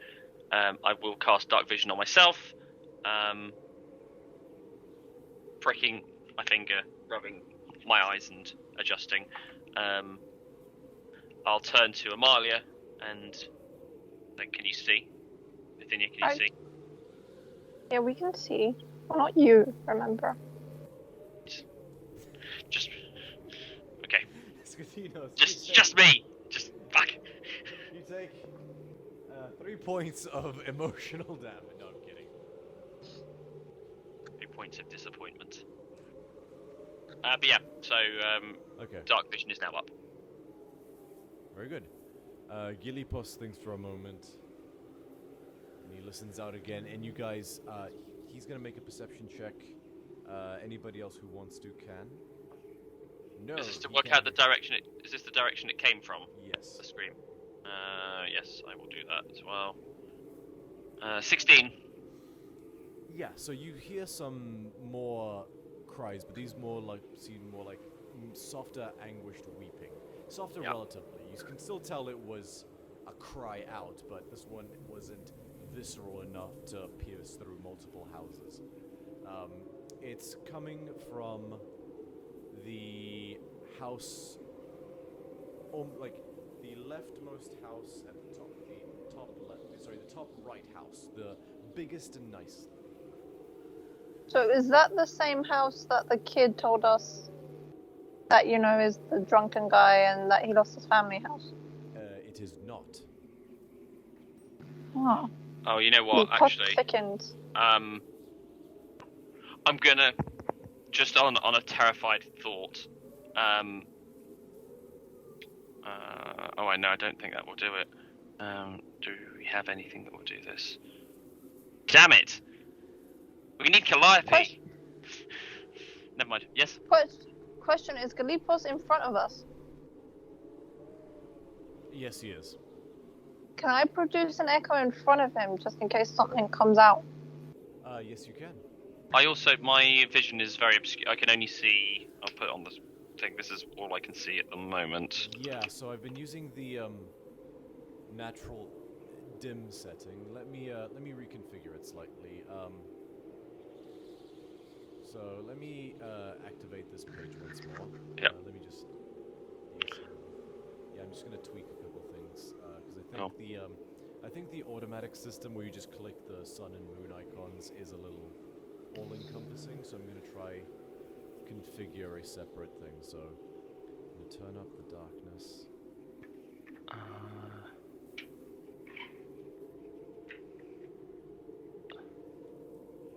If I save those changes.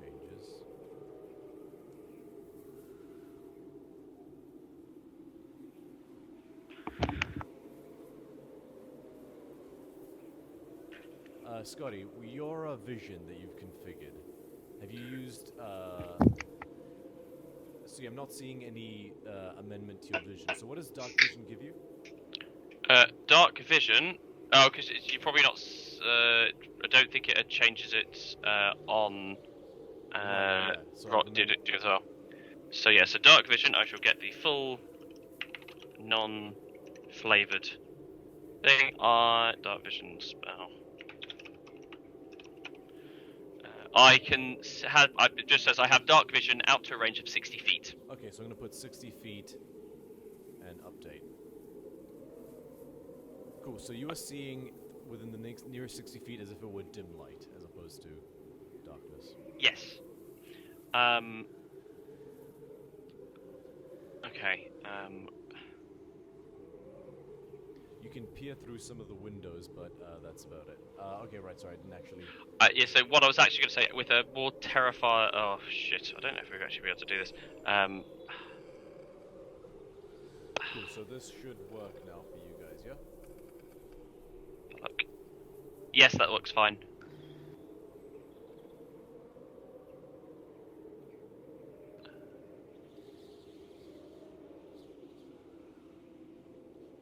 Does anyone have, just out of curiosity,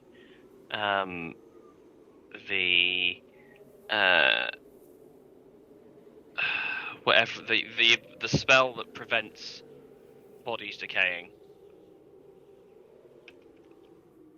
I forget the name of it. Gentle repose. That's the one. Let's double check. Don't think Hilira does. Doesn't have it. I do not. Shit. Okay, cool. Then there's not much. Okay, cool. Well, we'll work it out.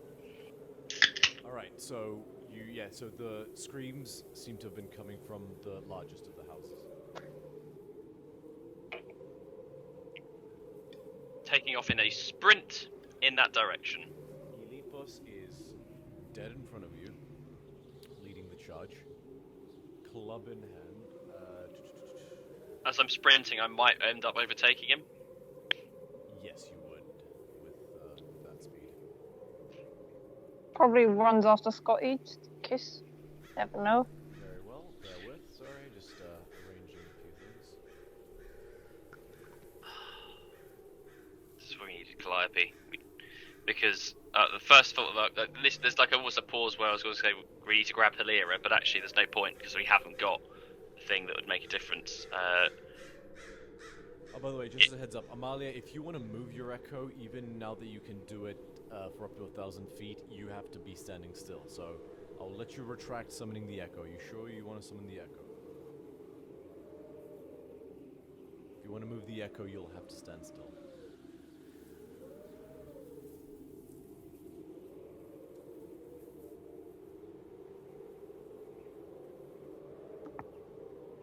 I'll double check, but I believe that's how that works.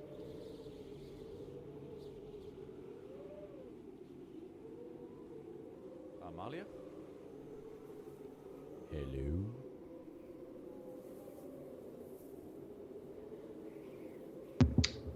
Bum, bum, ba-da-da-da-dum, dum. Also gonna... We might have lost Amalia. I have a second, just for the sake of it. Okay, yeah, no echo until we get to the house. Got it. Oh, also, I've changed it so you're wearing a breastplate, so you can refresh and we'll do that now. Thank you. No worries. Cool, so you guys run along quick as possible, avoiding this one log, so you run up the road.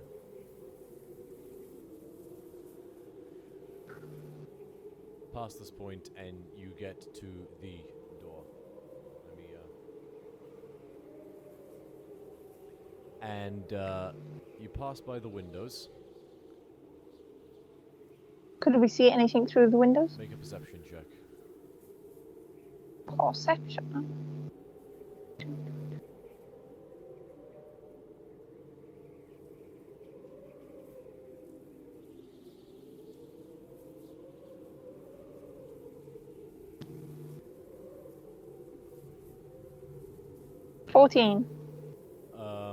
All you see is a massive red spray staining the wall.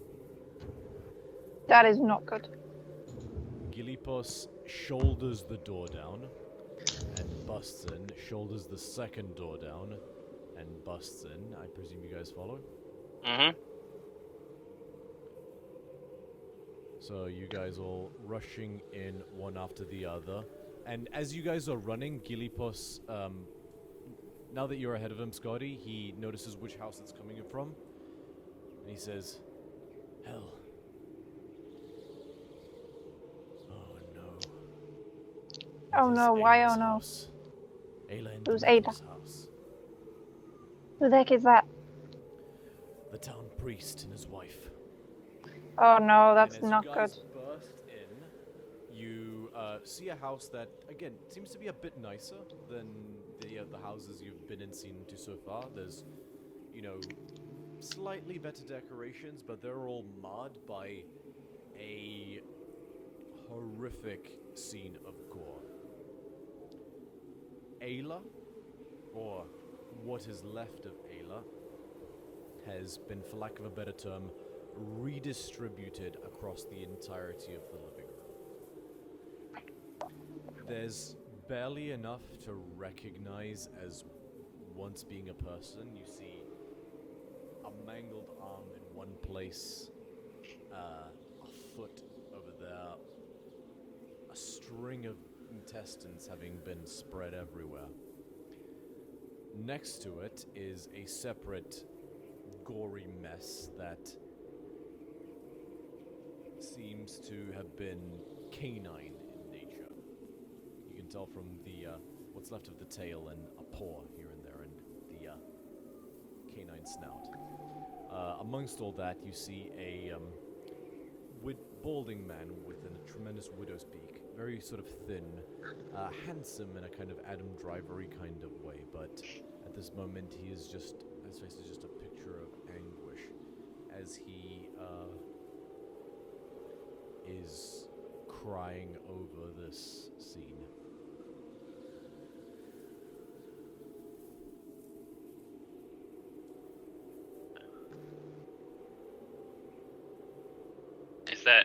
Is the animal, or is that also dead? The animal is also dead. So is the priest? Similarly, dismembered. Oh. So is the priest the only one alive? Priest seems to be the only one alive. He doesn't have a whole lot of blood on him, you notice. He's sort of standing at the edge of this scene. He's got the blood where he sort of knelt down, and sort of like where he's like trying to sort of like put his wife back together. Yeah. But it seems like he came into this scene as opposed to... Yeah. From the lack of sprays upon his body. Gilipos looks at the sword and says, Byros. He just drops his club, slightly stunned.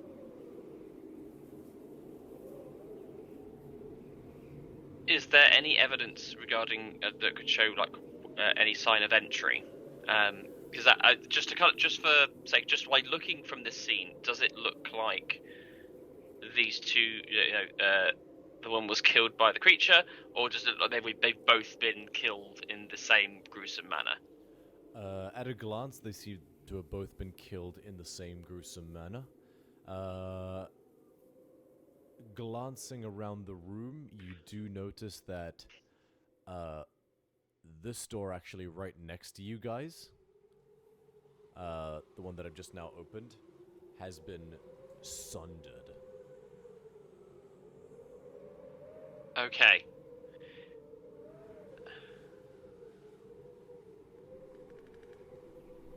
Is there sign? Are there footprints? Make an investigation check. Okay. Kind of like seeing that and taking a moment, because there's nothing I can do to help there. I will go and look. grabs Demetor by his shoulders, lifts him up and says, "What happened here?" Whilst he's basically chatting to him. Make your investigation check. 9. You do see track marks that lead about the place, but they're not distinct enough to tell you anything other than something came in here, did this, and came out. Something or someone. So there's enough to know that someone left here by the same way they came in, but that's all I got. Okay. Fuck. Amalia. Yep. Someone with good eyes. Is they maybe in, maybe out? I don't know. Is that a path we can follow? Can you see anything? Can I see anything? I will let one other person do an investigation check. Okay, I'll do that. Okay. Wait. Do you have... Mind. Already bought. I have a +5 to it, but it's not proficiency. I got a 16. 16 total? Yeah.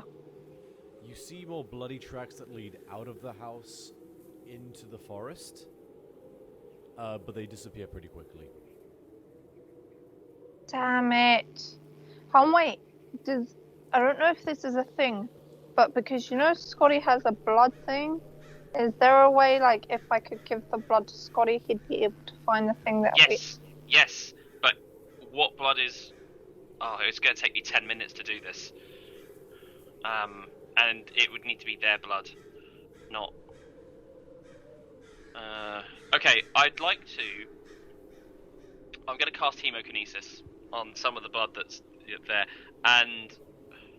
Is there any... Is all the blood red? Is there any blood that is not distinctly oxygenated like human blood? Roll a new perception check. A new investigation check. Big money, no whammies. Fucking sandwiches. Jesus Christ, Scotty. Oh, you can I'm just like kind of looking at it, I can't seem to... Yeah, unfortunately, it's like looking for a needle in a stack of needles. Could be anything. Fuck.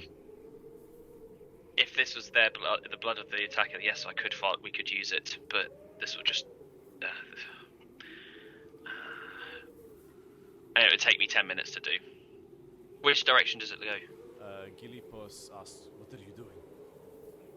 If I can get some of the blood of whoever it was that did this, I might be able to track them.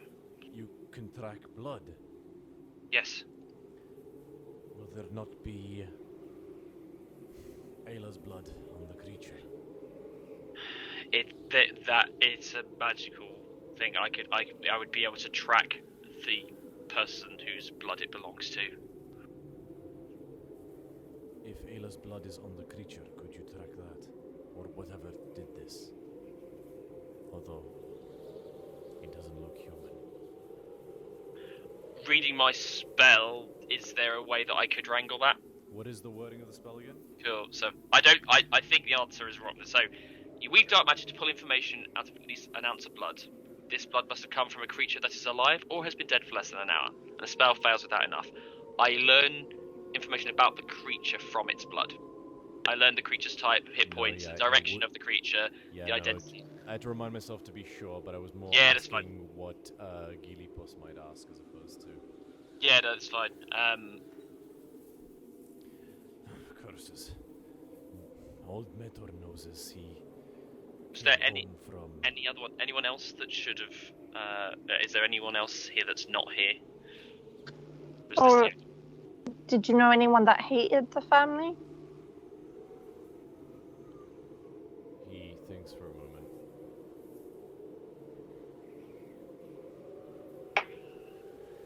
No, though I admit that dog would scare the shit out of me with its growls, Gilipos says. Oh, we know it's not the dog. Oh! I'm an idiot. I'm going to go over to the scene, and I'm going to investigate the dogs more. And I'm going to attempt... Okay. As you're doing that, just to finish what I was saying... Sorry. No, it's fine. Just to cap that off. Gilipos says... Not that I can think of. Ayla was always, opinionated, or boisterous as you call, but, not in a way that would incite such a monstrous way of being.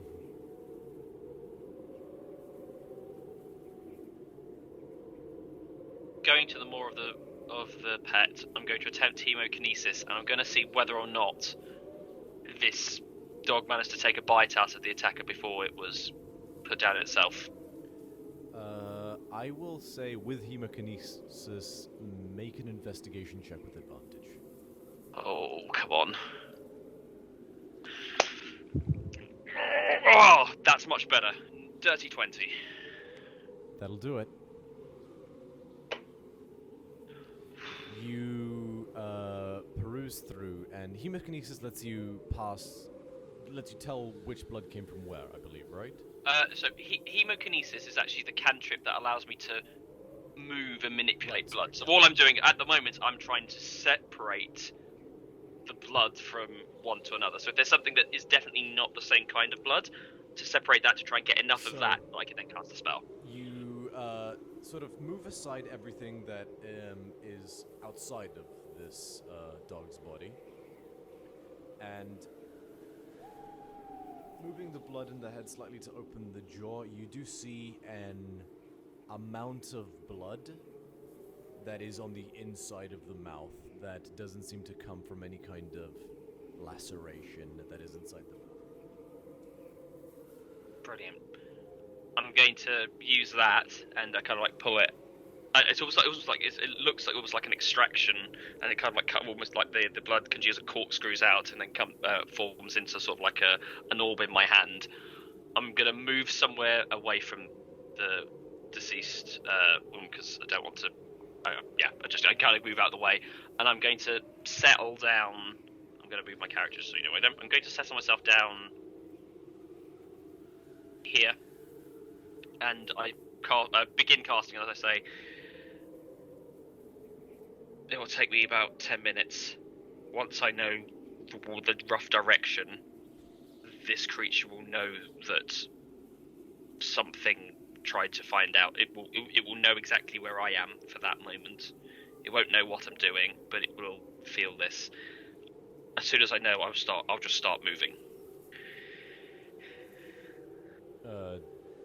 Gilipos nods and thinks for a moment. I will rally those of us who can fight. And he exits the room. Basically just walks out into the night. There's no way I can use sorcery points to speed this up, is there? You quicken spell is just if it only takes an action. Yeah, unfortunately not. No worries. Yeah. Worth an attempt. Cool. I just sit there and kind of do that. And I'm going to cast this at... Fuck, I really shouldn't have done that spell to entertain the kid. I'm going to cast it at... Why are my spell slots so low? Have we long rested since? Or is this... So not from last night, but after the previous session, did we perform a long rest? After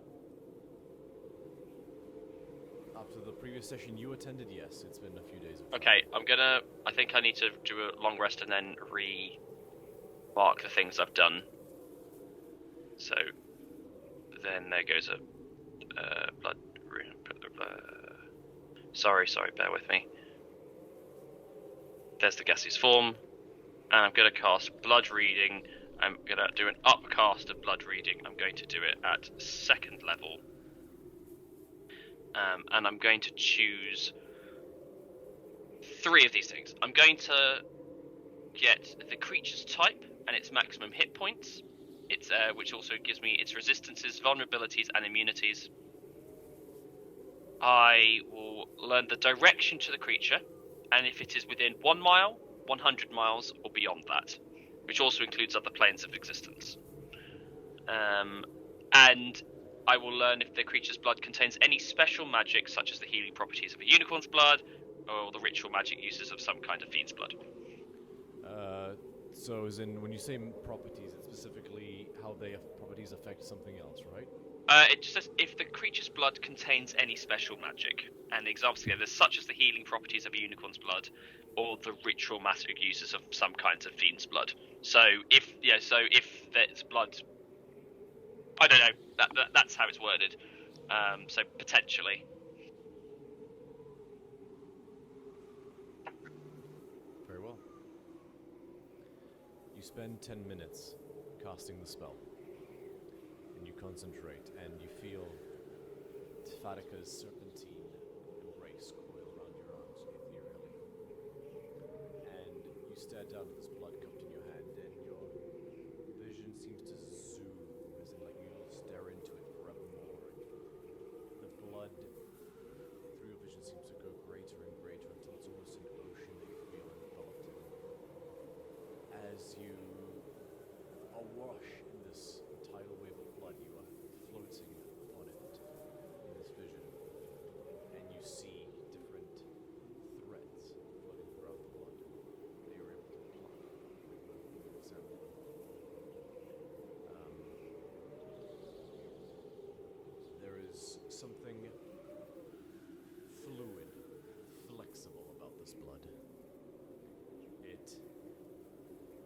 carries a property of change if it comes into certain forms of contact with a mortal. A change brought about most strongly by a full moon. This blood has the property of lycanthropy. What else does it say? The spell lets you know. Fuck! Ah, does the rest matter? We're all fucked. Okay. The creature's type, which and its maximum hit points, its resistances, vulnerabilities, and immunities. Okay, so monstrosity. 58.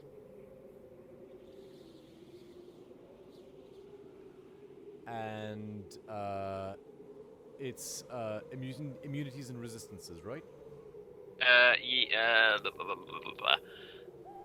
Resistances, vulnerabilities, and immunities. Yeah. It is immune to bludgeoning, piercing, and slashing from non-magical attacks that are not silvered. Okay.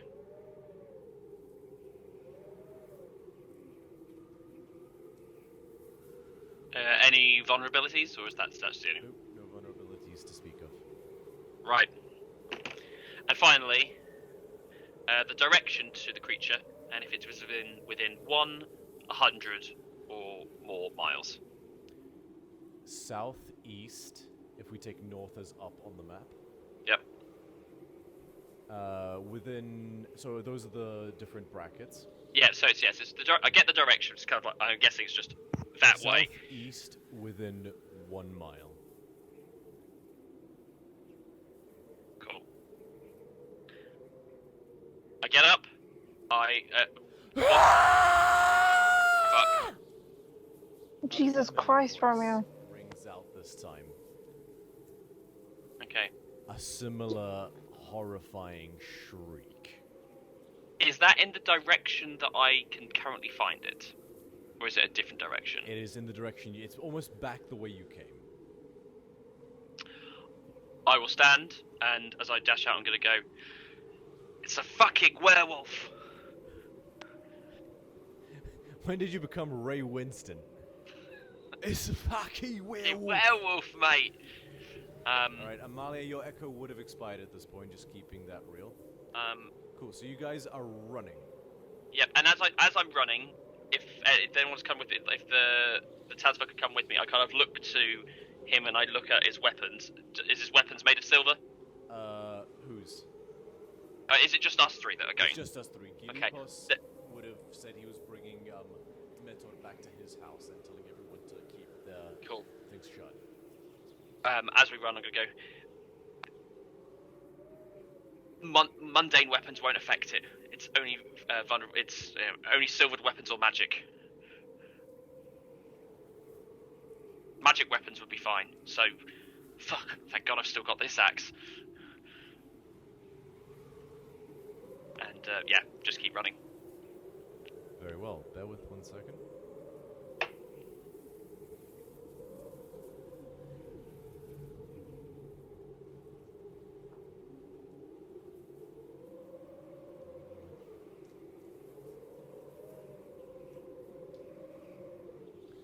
Okay, so let me just double check something. Now, so we're not in initiative yet, but we are rolling with turns. So from, oops, sorry.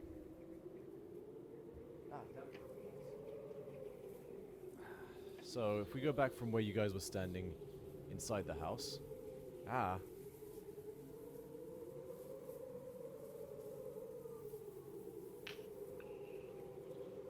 From there to outside was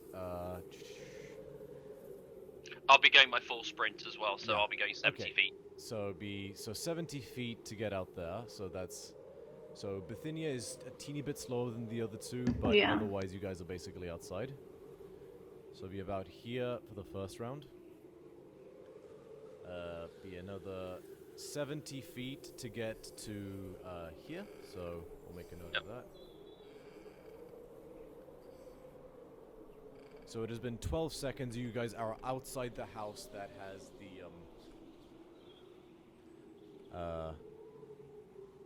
thing in. It was in that where you hear the scream coming from. It's the one right above Gilipos's house. Okay. This one that you guys are standing right in front Is of. the door broken down? The door is in fact broken down. Okay, well at least we know the way they came in. Cool.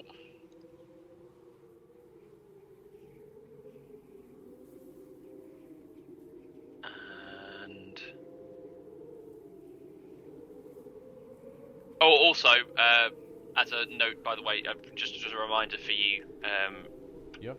Romeo, at the conclusion of the spell, the target is still alive. It feels a tingling sensation in its veins and knows the exact direction to me, though it doesn't necessarily know who I am or what I'm doing. So it would have sensed the finish of my spell, if that affects what it does. Good to know. Okay. Okay. I'm going in. Yep, very well. Sorry, I'm just getting something set up.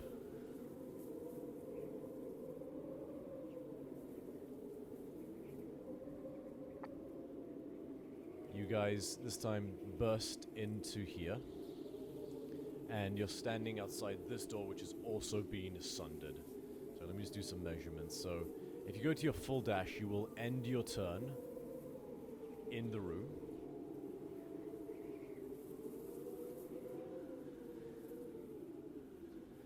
And as you step into the room, you see the older lady, Brinira, who you met before. Backed into a corner with a very small 4 or 5-year-old child right behind her, and she is shielding him with everything she has.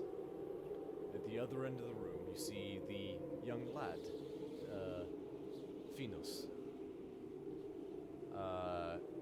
Throat open, lifeblood pouring out, eyes whited over.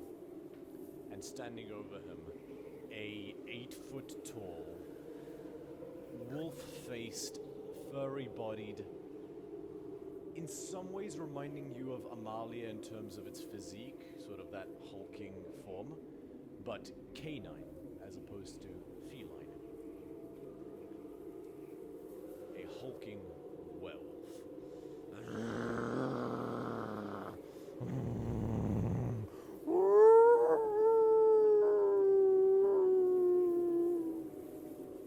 I need everyone to roll initiative as it turns to look at you all.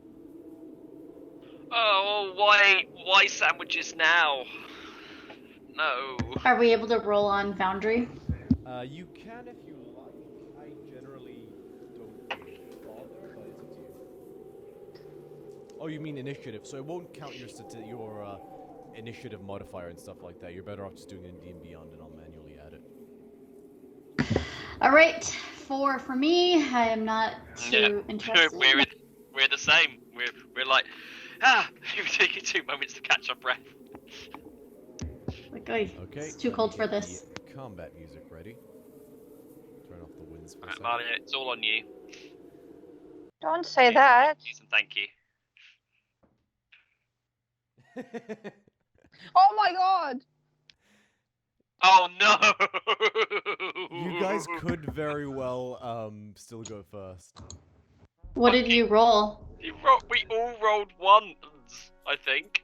No, it's you rolled a 2. So I rolled a 1, Amalia rolled a 2, but then you rolled a 3, and the total scores are 4, 4, and 3. That is... Oh, God. Is there... Can you screen cap that for me? So I can... I certainly can. Alright, I'm That's gonna wild. say 10 to 5. Nope. 5 None to of us. 1. Yes, 4 for Skotinos. Scotty, what's your dex modifier? My dex modifier is +3. You go first. What?! Amalia, what did you get? I got a 3. Okay. And I got a Bithynia? 4. I got a 4. What's your dex mod, Bithynia? 1... Okay, 1 plus 1. Huh? Re-roll again, just roll a straight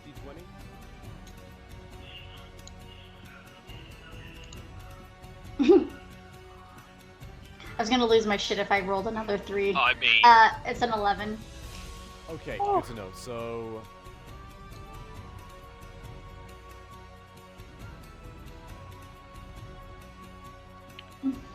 Top of the initiative order, Scotty.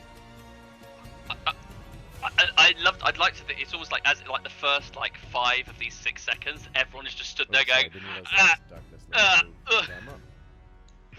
okay, right. Frick. Oh, Jesus. Wrong button.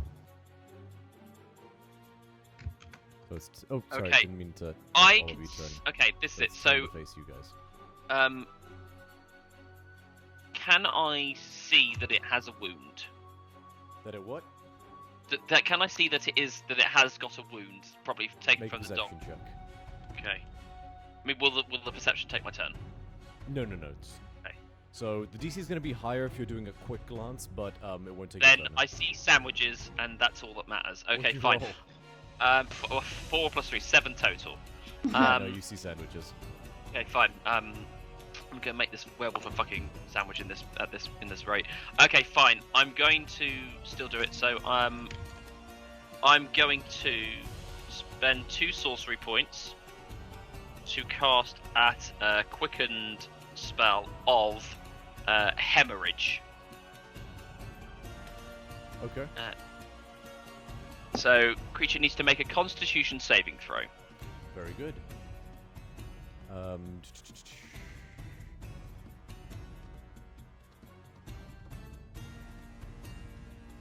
Modify 20. It passes, so it only takes half of this. 48.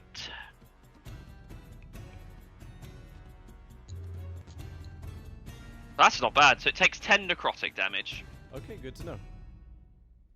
I then will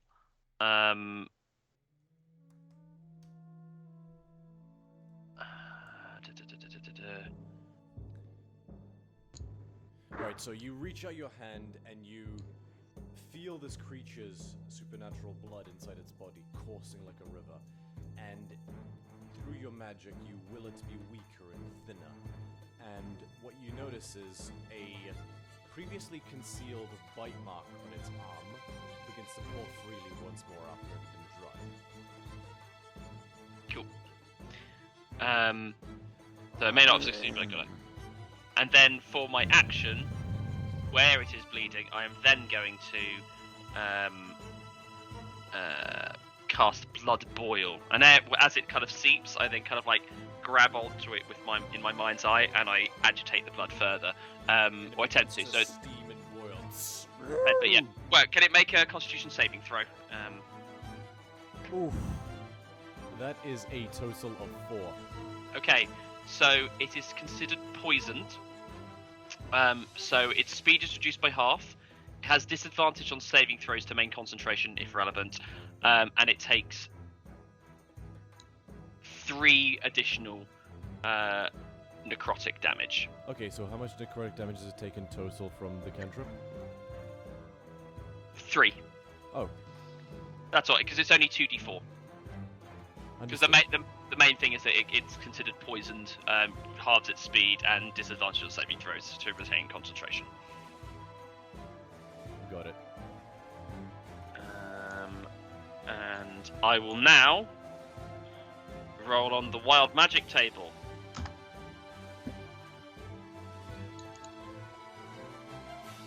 You will now what, sorry? The wild magic surge table, because of Right. the quickened spell. Pass fireball centered on this room. Oh, please don't say that. Please don't say that. I rolled a 92, and the number for 92 is... Oh, that's awesome. I'm going to... I don't know if I know this one. If I die within the next minute, I immediately come back to life as if by the reincarnate spell. Okay. that's pretty cool. Scotty's going. Do I know this? I don't know if I'm aware of what I'm happens. gonna say no, you don't know this. Yeah. Okay. Fine. Okay. Anything else, Scotty? No, you know what? I'm going to ceremoniously take a step back into the side, so I'm here to defend, like to be another body in front of the other bodies, Okay. and also give Amalia charging space. So, on the werewolf's turn, it's gonna 5, no. 10, 15. So you said its movement speed is halved, right? Yes.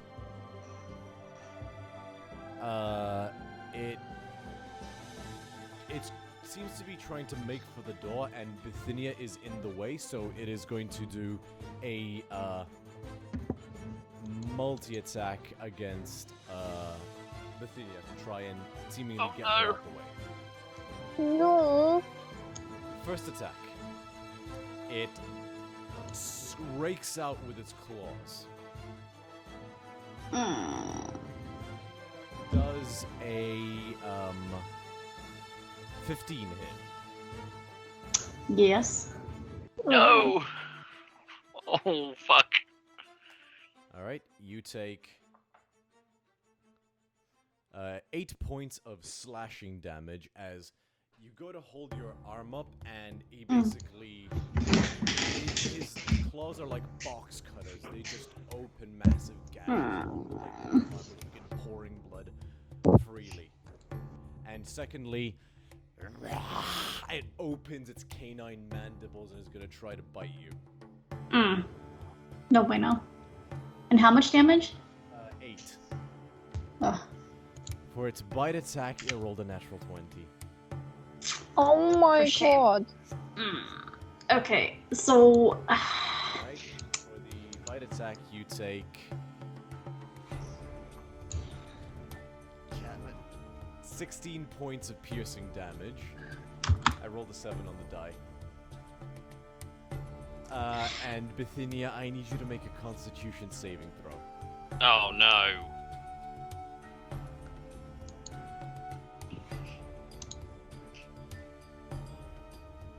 oof. Woo, that was almost a 2. It was 14. That Total. succeeds. Okay. I wish I knew. Jesus. I don't know exactly what it does, but I can only imagine it's not good from You being feel bit by a him. wave of dizziness come over you for a second, but your iron mind, sharpened by years of study and scholardom, is unbreakable. You do not submit to this feverish haze, and you remain focused, and you shake it off. Yeah, no, it can't. You're in the way, so it's stuck there. That is its turn. It is your turn, Bithynia.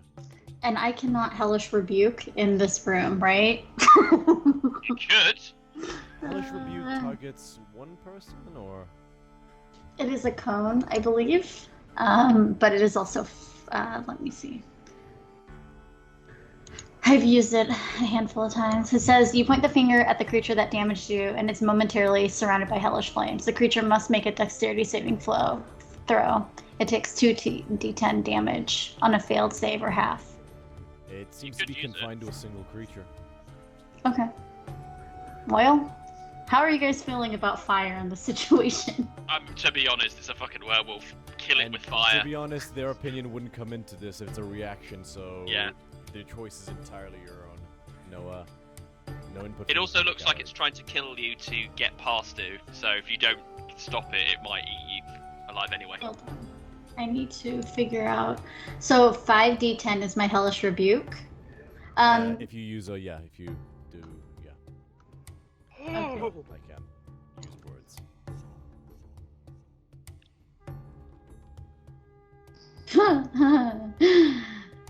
So I had 5d10, right? And so that's out of a total of 50 damage. I only did 28, but you know what? We'll take it. It's not bad. And it is still my turn, so I'm going to cast Hex, please. Yeah, sure. Or actually, no. I'm gonna Eldritch Blast it. Okay. Well, I can do Hex and Eldritch Blast, right? Yeah, so Hex is a bonus action and Eldritch Blast Yeah, is okay. a cantrip, so absolutely. Okay. Okay. I Well. think that might do it, you know.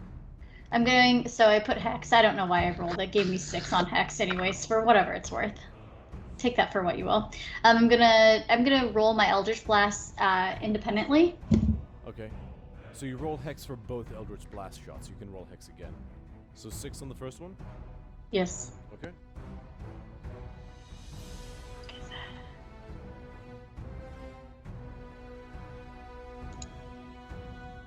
Two for the second. Okay. And now I'm going to do my first Eldritch Blast. Is a 27 to hit. That definitely hits. It's at disadvantage because it's in melee range. Mm-hmm. Yep. However, the damage on the first one You got a 27 is. at disadvantage? I mean, I don't know. I only rolled from the sheet, not at disadvantage. So you roll, yes, so it's in melee with you. So roll again and pick the lower of the 2 scores, because at this ranged attacks are tricky. I rolled a 9. Yeah, with a 1, unfortunately, you go to fire and it just rakes your arm and the shot goes wide. I'm gonna say actually that the first 6 doesn't land as well because you only do the damage when you hit. Right. And I didn't. So here goes my second Eldritch Blast, potentially. Yep. You want me to roll twice again? Yes, and choose the lower bit again because it's like trying to use a rifle in close quarters with someone. It's unwieldy. I rolled a 27 and an 11. 11 total for the 11 just hits. Wait, sorry. Well, actually, no. I get to add more though, right? Because it doesn't. So you rolled 11 on the die? Oh shucks, where did it go? I don't know. The total number was 11. Did it pop up on Foundry for you? Oh right, yes, it popped up on Foundry. So 11. So it was a 3 plus 8, 11. I'm not aware that you get to add anything else. Okay. You said it missed or hits? 11 just misses.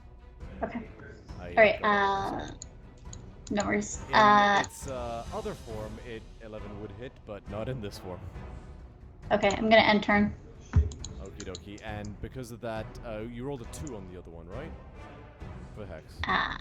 I think so, but I don't think it counts because I didn't hit. Yeah, so I'm gonna take that 2 back, unfortunately. Cool. You okay. hex it, it is hexed, but the damage of Hex doesn't land because the shots both missed. Gotcha. However,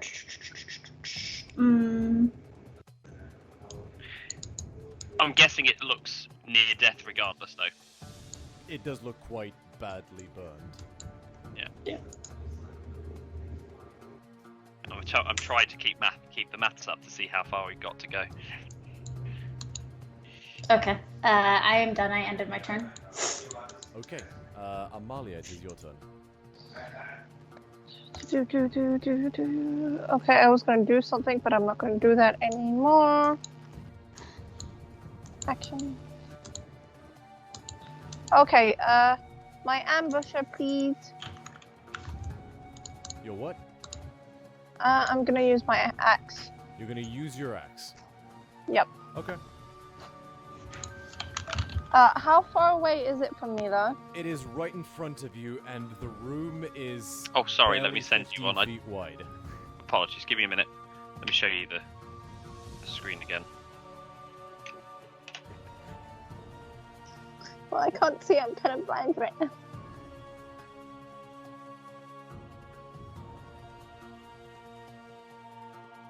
Zoom in. I'm sharing the Foundry screen if that is useful to you. Okay,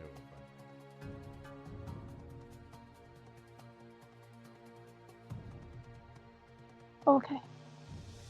Yeah, I'm gonna use my axe and I'm gonna hit him and we'll see what Are happens. you gonna activate the Giant Craft Ambusher? Yep. Okay, so you. As you expand the axe, you are really struggling to get purchase in this tight space. The attacks are gonna be a disadvantage. Oh no, shit. You're in a tiny room and the axe is now almost as wide as the room. You are not really gonna be able to swing it effectively.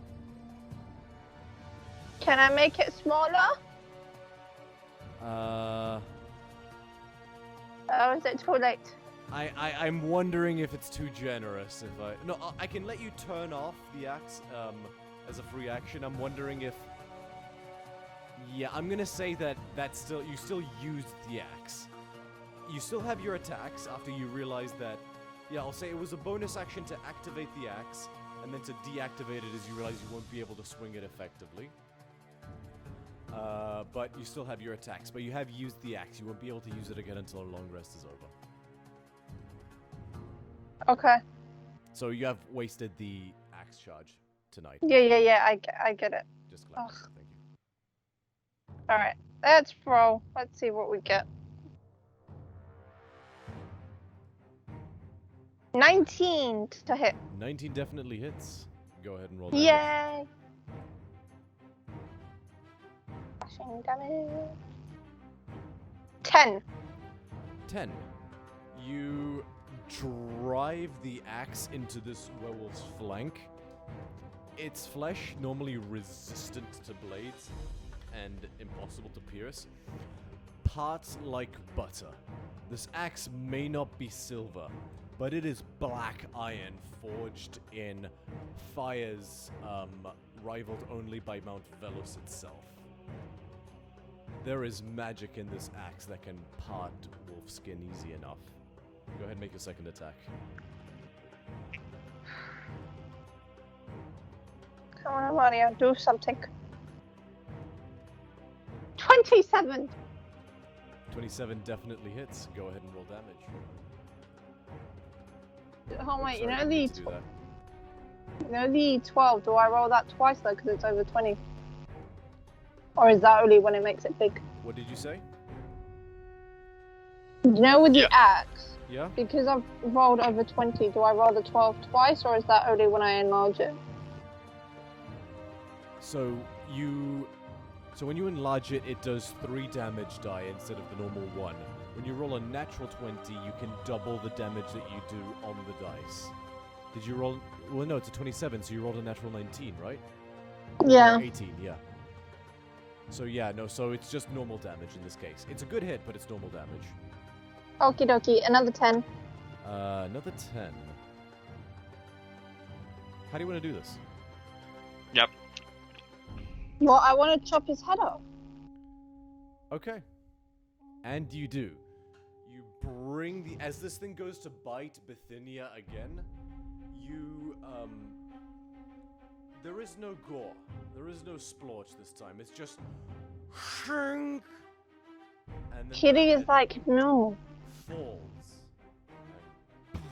And lands on the ground. Blood splattering everywhere as the blood seeps out of it. Combat appears to be over. Can I go back to bed now? The woman basically barrels you aside, Scotty, and runs over to the boy, and she just breaks down.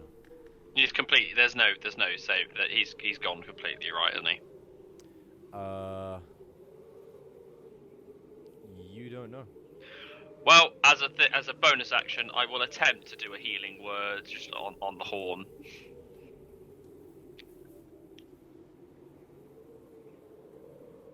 Okay. The wounds in his throat close up, but his eyes do not open. He does seem to have... Life seems to have left his body, unfortunately. Okay. Yeah, well, Oh, the was- body is wounded. It was a messy throat slit as opposed to, you know, like... Yeah. There was a chance, but, you feel like there may be a chance to resurrect him if it is done quickly. He seems to be that much intact at least. In ways Okay. he's done so in the past, but... he How is long? dead. Okay. Fuck. We'll give it a go then. I don't know if it's going to be speedy as fuck. Amalia, get her out the way. Take the boy to Hilira. Now. As you run over to him, Amalia, you Mhm. hear a sound. And you turn around and you watch as the sort of like sliding, squelching sound as the werewolf's severed head and headless body begin to shift and change. Don't care. Don't ignore that. We've only got a short amount of time. Get the boy to Hilira now. Okay, can I sprint off to Hilira, please? The woman is she like doesn't know what you're doing and she like tries to grab her dead son's body. I'm away gonna from you, cast Hold Amalia. Person on her. Okay, what's the saving throw on that? It's a con for Wisdom you, saving right? throw. Wisdom saving throw. Oh, you're doing an actual hold person. and Oh not yes, no, like- mine is not. Yes, a Constitution. Yes. Okay. Natural 18. Even though she's a commoner, natural 18. Fuck. You're gonna have to wrestle it. Our Off her. mother- Okay, love. can I just scream at her? We're trying to save him. Let me go, you can come. But we're trying to save him. Bithynia. Yes. As this is happening, you watch Mm. as the werewolf shifts Mm. again. Ah. Where the form of a lichen was, Mhm.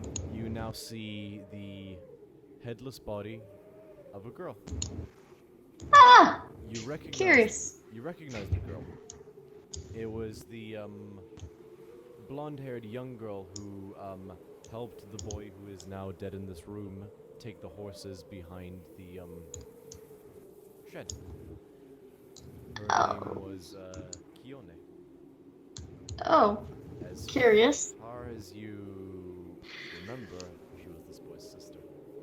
Oh my gosh. And she's not. Her head is on this werewolf body.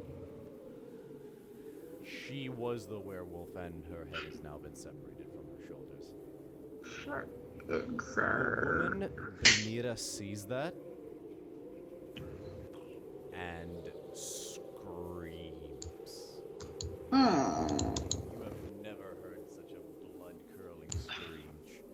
The child starts crying like loudly and terrifiedly. We have like seconds.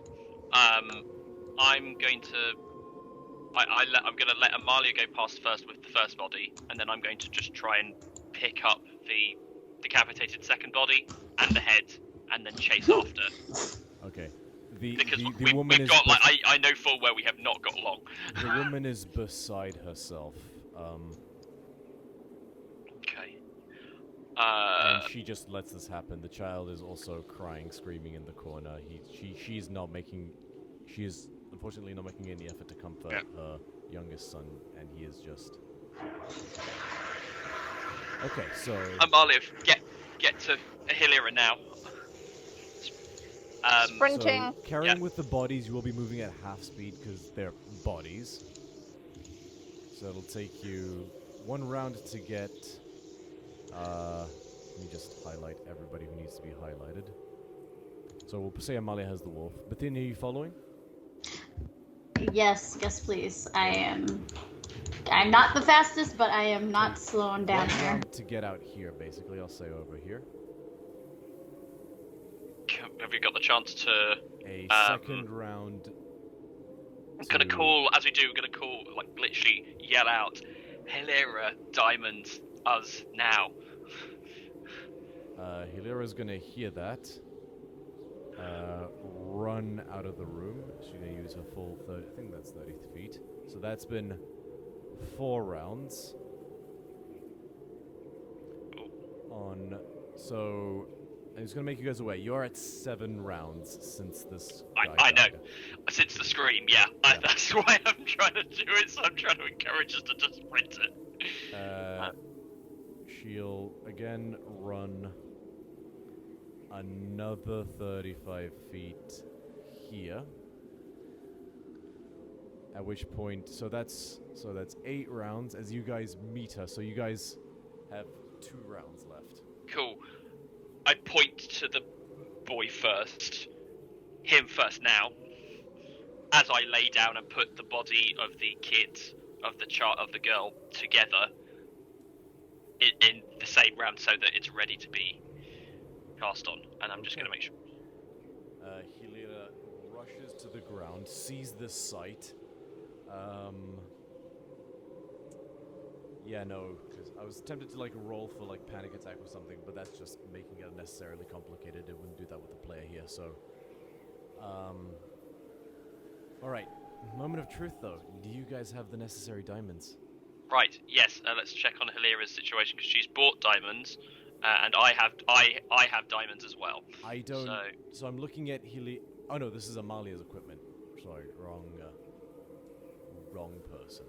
Because wrong person, yes. So Hilira's inventory.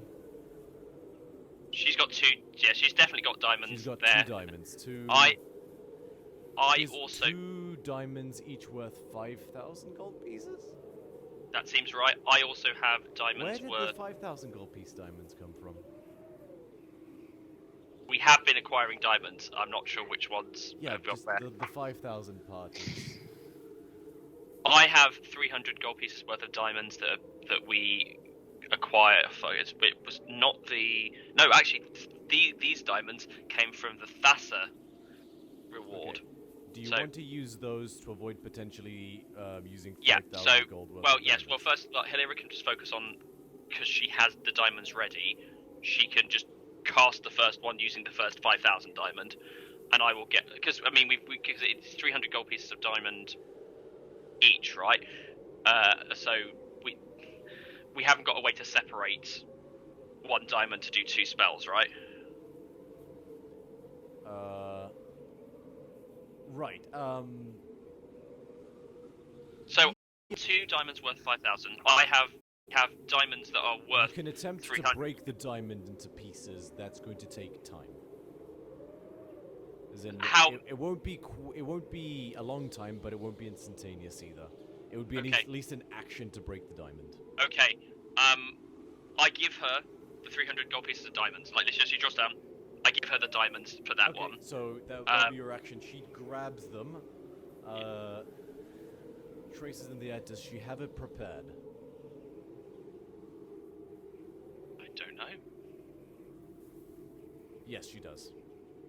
Good. So she will. As she's doing that, I'm able to get Amalia to go break that diamond.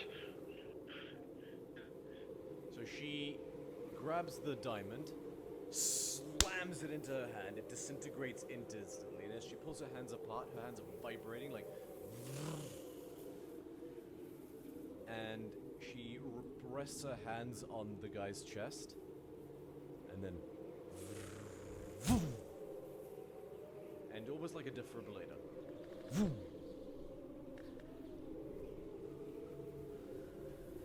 after a moment.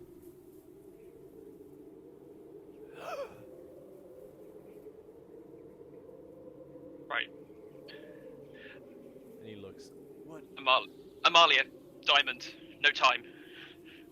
Second one. On it.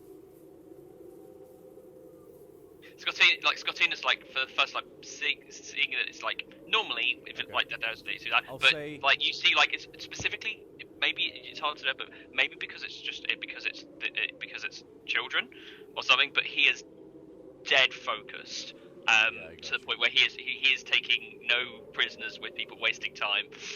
Okay, so, we're at round 9. I will say, Scotty, your turn was giving, Hilira the diamonds, and ordering Amalia to break the other diamond and lining it up for her. Hilira's turn was casting Revivify. Bithynia, anything you want to do? No. I'm just waiting for our new gear when we're. So we're still on round 9. Is this the same? Is it still 10 rounds from when the wolf was decapitated?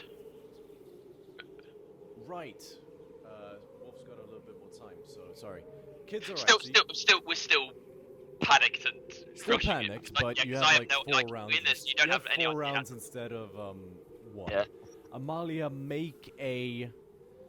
So the diamond's easy enough to smash, but I'm going to need you to make a straight dexterity check to smash it in a precise manner. Is it possible for me to, as she does that, to do the help action by putting my hands at risk?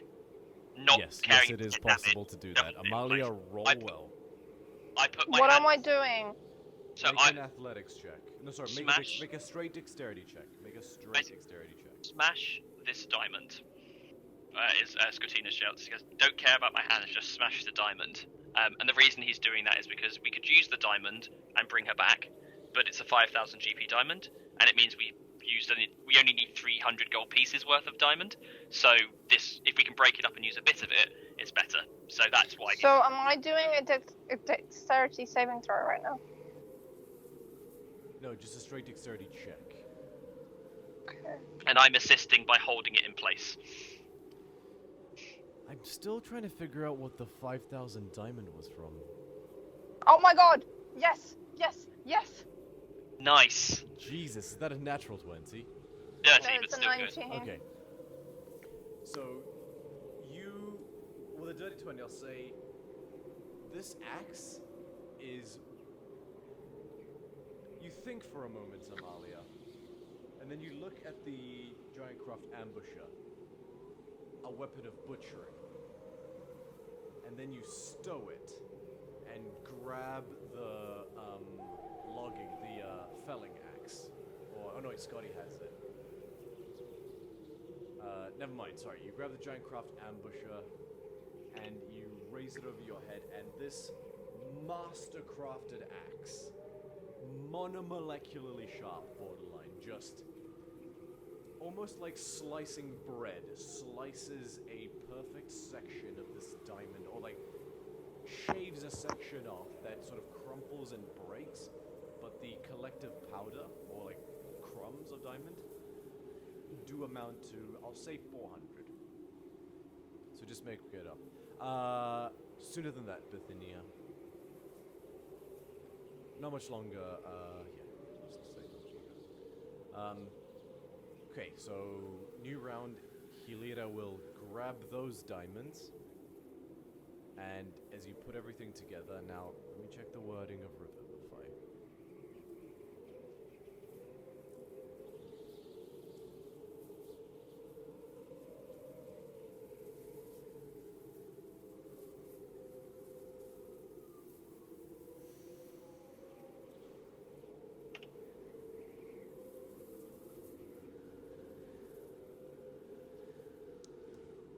I need to just see if there's a consensus on ruling here. The head is there, and I put the head back because I can see what you're. I know. I'm just. Yep. Okay.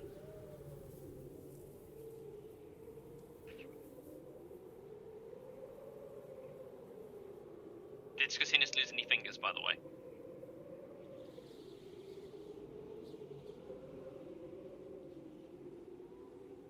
I'm gonna say that Hilira is going to make a wisdom check. Basically, she just needs to clear a hurdle to boost a spell enough to reattach something as severe as a head.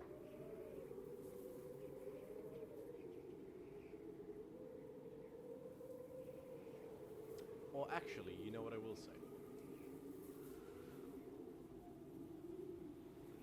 I should have thought about this. You weren't expecting us to be so on it to try and bring them back.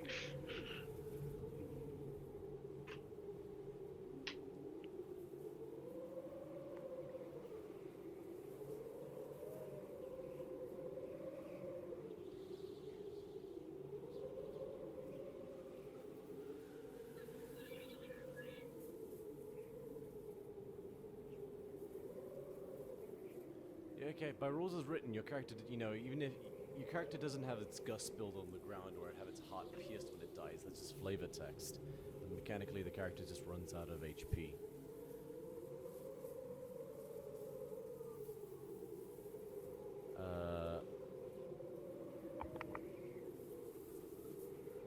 Where's that gone?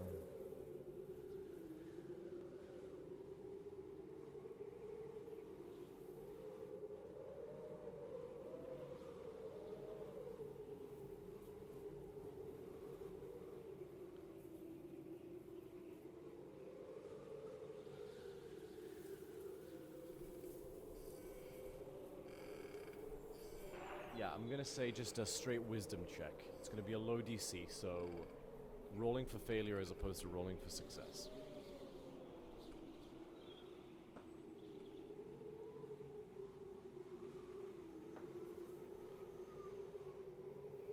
You line the head up.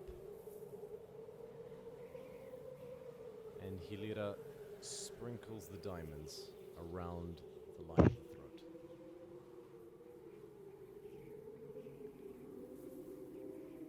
She traces her hands over the area. And just concentrates and says,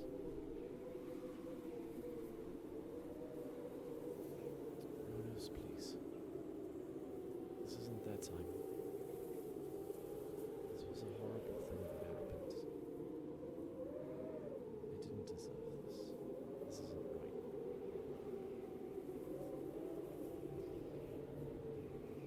This isn't balance." And then a light emanates from inside the chest of the girl. It rises up. You hear something in the distance.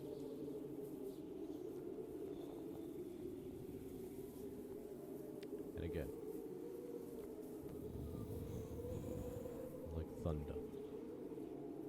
And as it gets closer, you can start to make it out.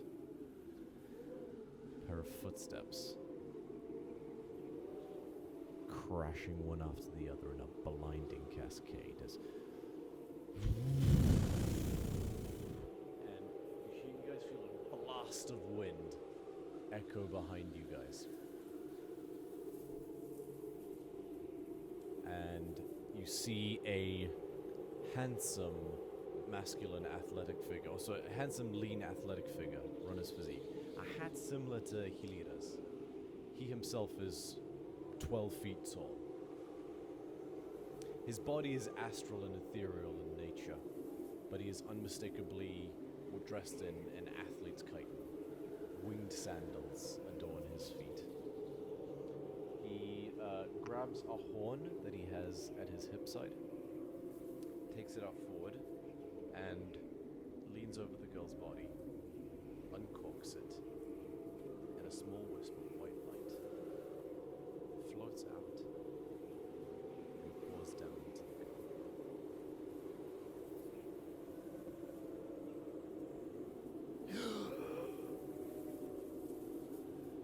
And as she draws breath once more, the figure stands up, closes it, puts an eye on his hip, looks down at you all, tips his hat, and then turns around and in an instant he's gone, and a second later you guys are hit by the wave of rushing air. And just, Scotty, your hair is just behind you.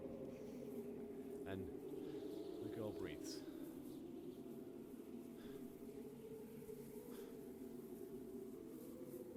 Hilira's like, why was her head separated from her body? She was a werewolf. What? What did I miss? She was a werewolf. She bit people and killed them, and then we were trying to save them. I cut the head off. I'm kind of scared right now. There's one of this town that is too late to save, I would guess, by this point. But we saved the kid, and she's gonna need some help. Well, I don't know if she's still a werewolf after I brought her back. I can fix that tomorrow, but... Let's get them to werewolf. And at this point, the older woman runs out, Brinira. And some of the townsfolk start to come out as well. I'll say at this point, Gilipos has joined you guys. As they kind of get closer, I'm kind of literally just going to go to everyone else and go, do we want to tell the town who it was? And I'm not in this conversation, but I say no. Two more of Oh, the it's- lumberjacks have come out. The guy who was telling you about the pelts. And one of the women who lumberjacks. But the Briniras steps out. The... Oh shit, sorry, I didn't realize this was on. I'm gonna switch back to normal cam. I need to be more on top of that.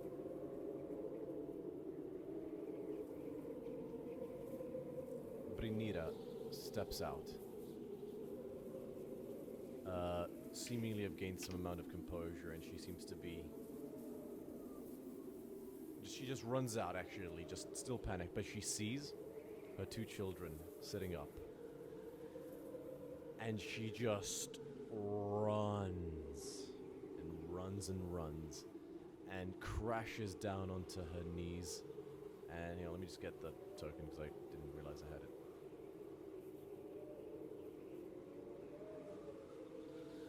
And bursts into tears.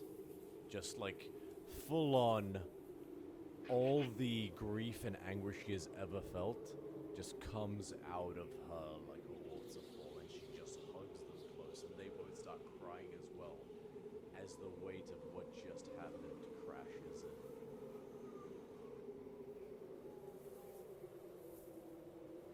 in. Gilipos walks up and... What happened?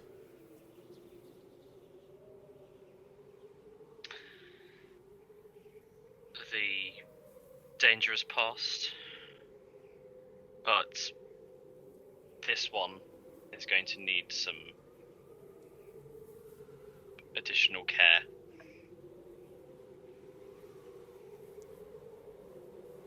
Very well. We will do whatever needs to be done. I'll see to it. Just tell us what we need to do. And, yeah, sorry, what you were saying? I was going to say, just disperse the crowds, assure them the danger is past, and we can explain in the morning what has transpired when everyone is rested with clearer heads. He nods. He turns to address the people who are out and about. Some semblance of... You see an echo of that old Akroan warrior that steels himself against such horrible things and prepares to be what he is needed to be. And he raises his voice to speak out and begin to give everyone the instruction, but is interrupted.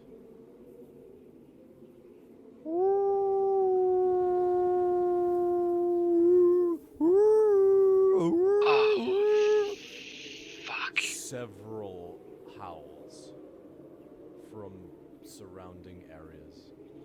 Not close by, but not far away either. Ring out. Oh, that's not good.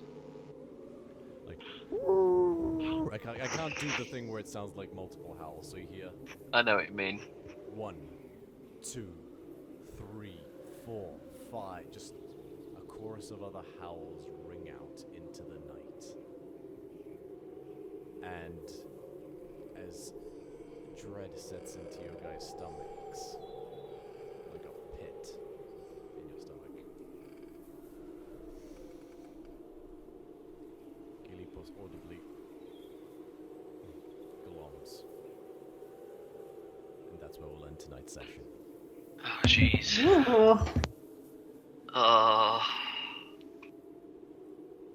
Alright. I would like to end tonight's session by giving credit to DM Dave on Patreon. This is an adaptation of his Werewolf Village adventure, or side quest, basically. So yeah, credit where credit is due. I just added my own Theron tweaks, changed some names, changed a couple details. Fun fact, Soraya was originally a tiefling. Ah. Oh, neat. But that aside, thank you to anyone who may have tuned in at any point, and thank you to anyone who may find this on YouTube at any point. We are DC30. Have a good evening. Bye. Bye, bye.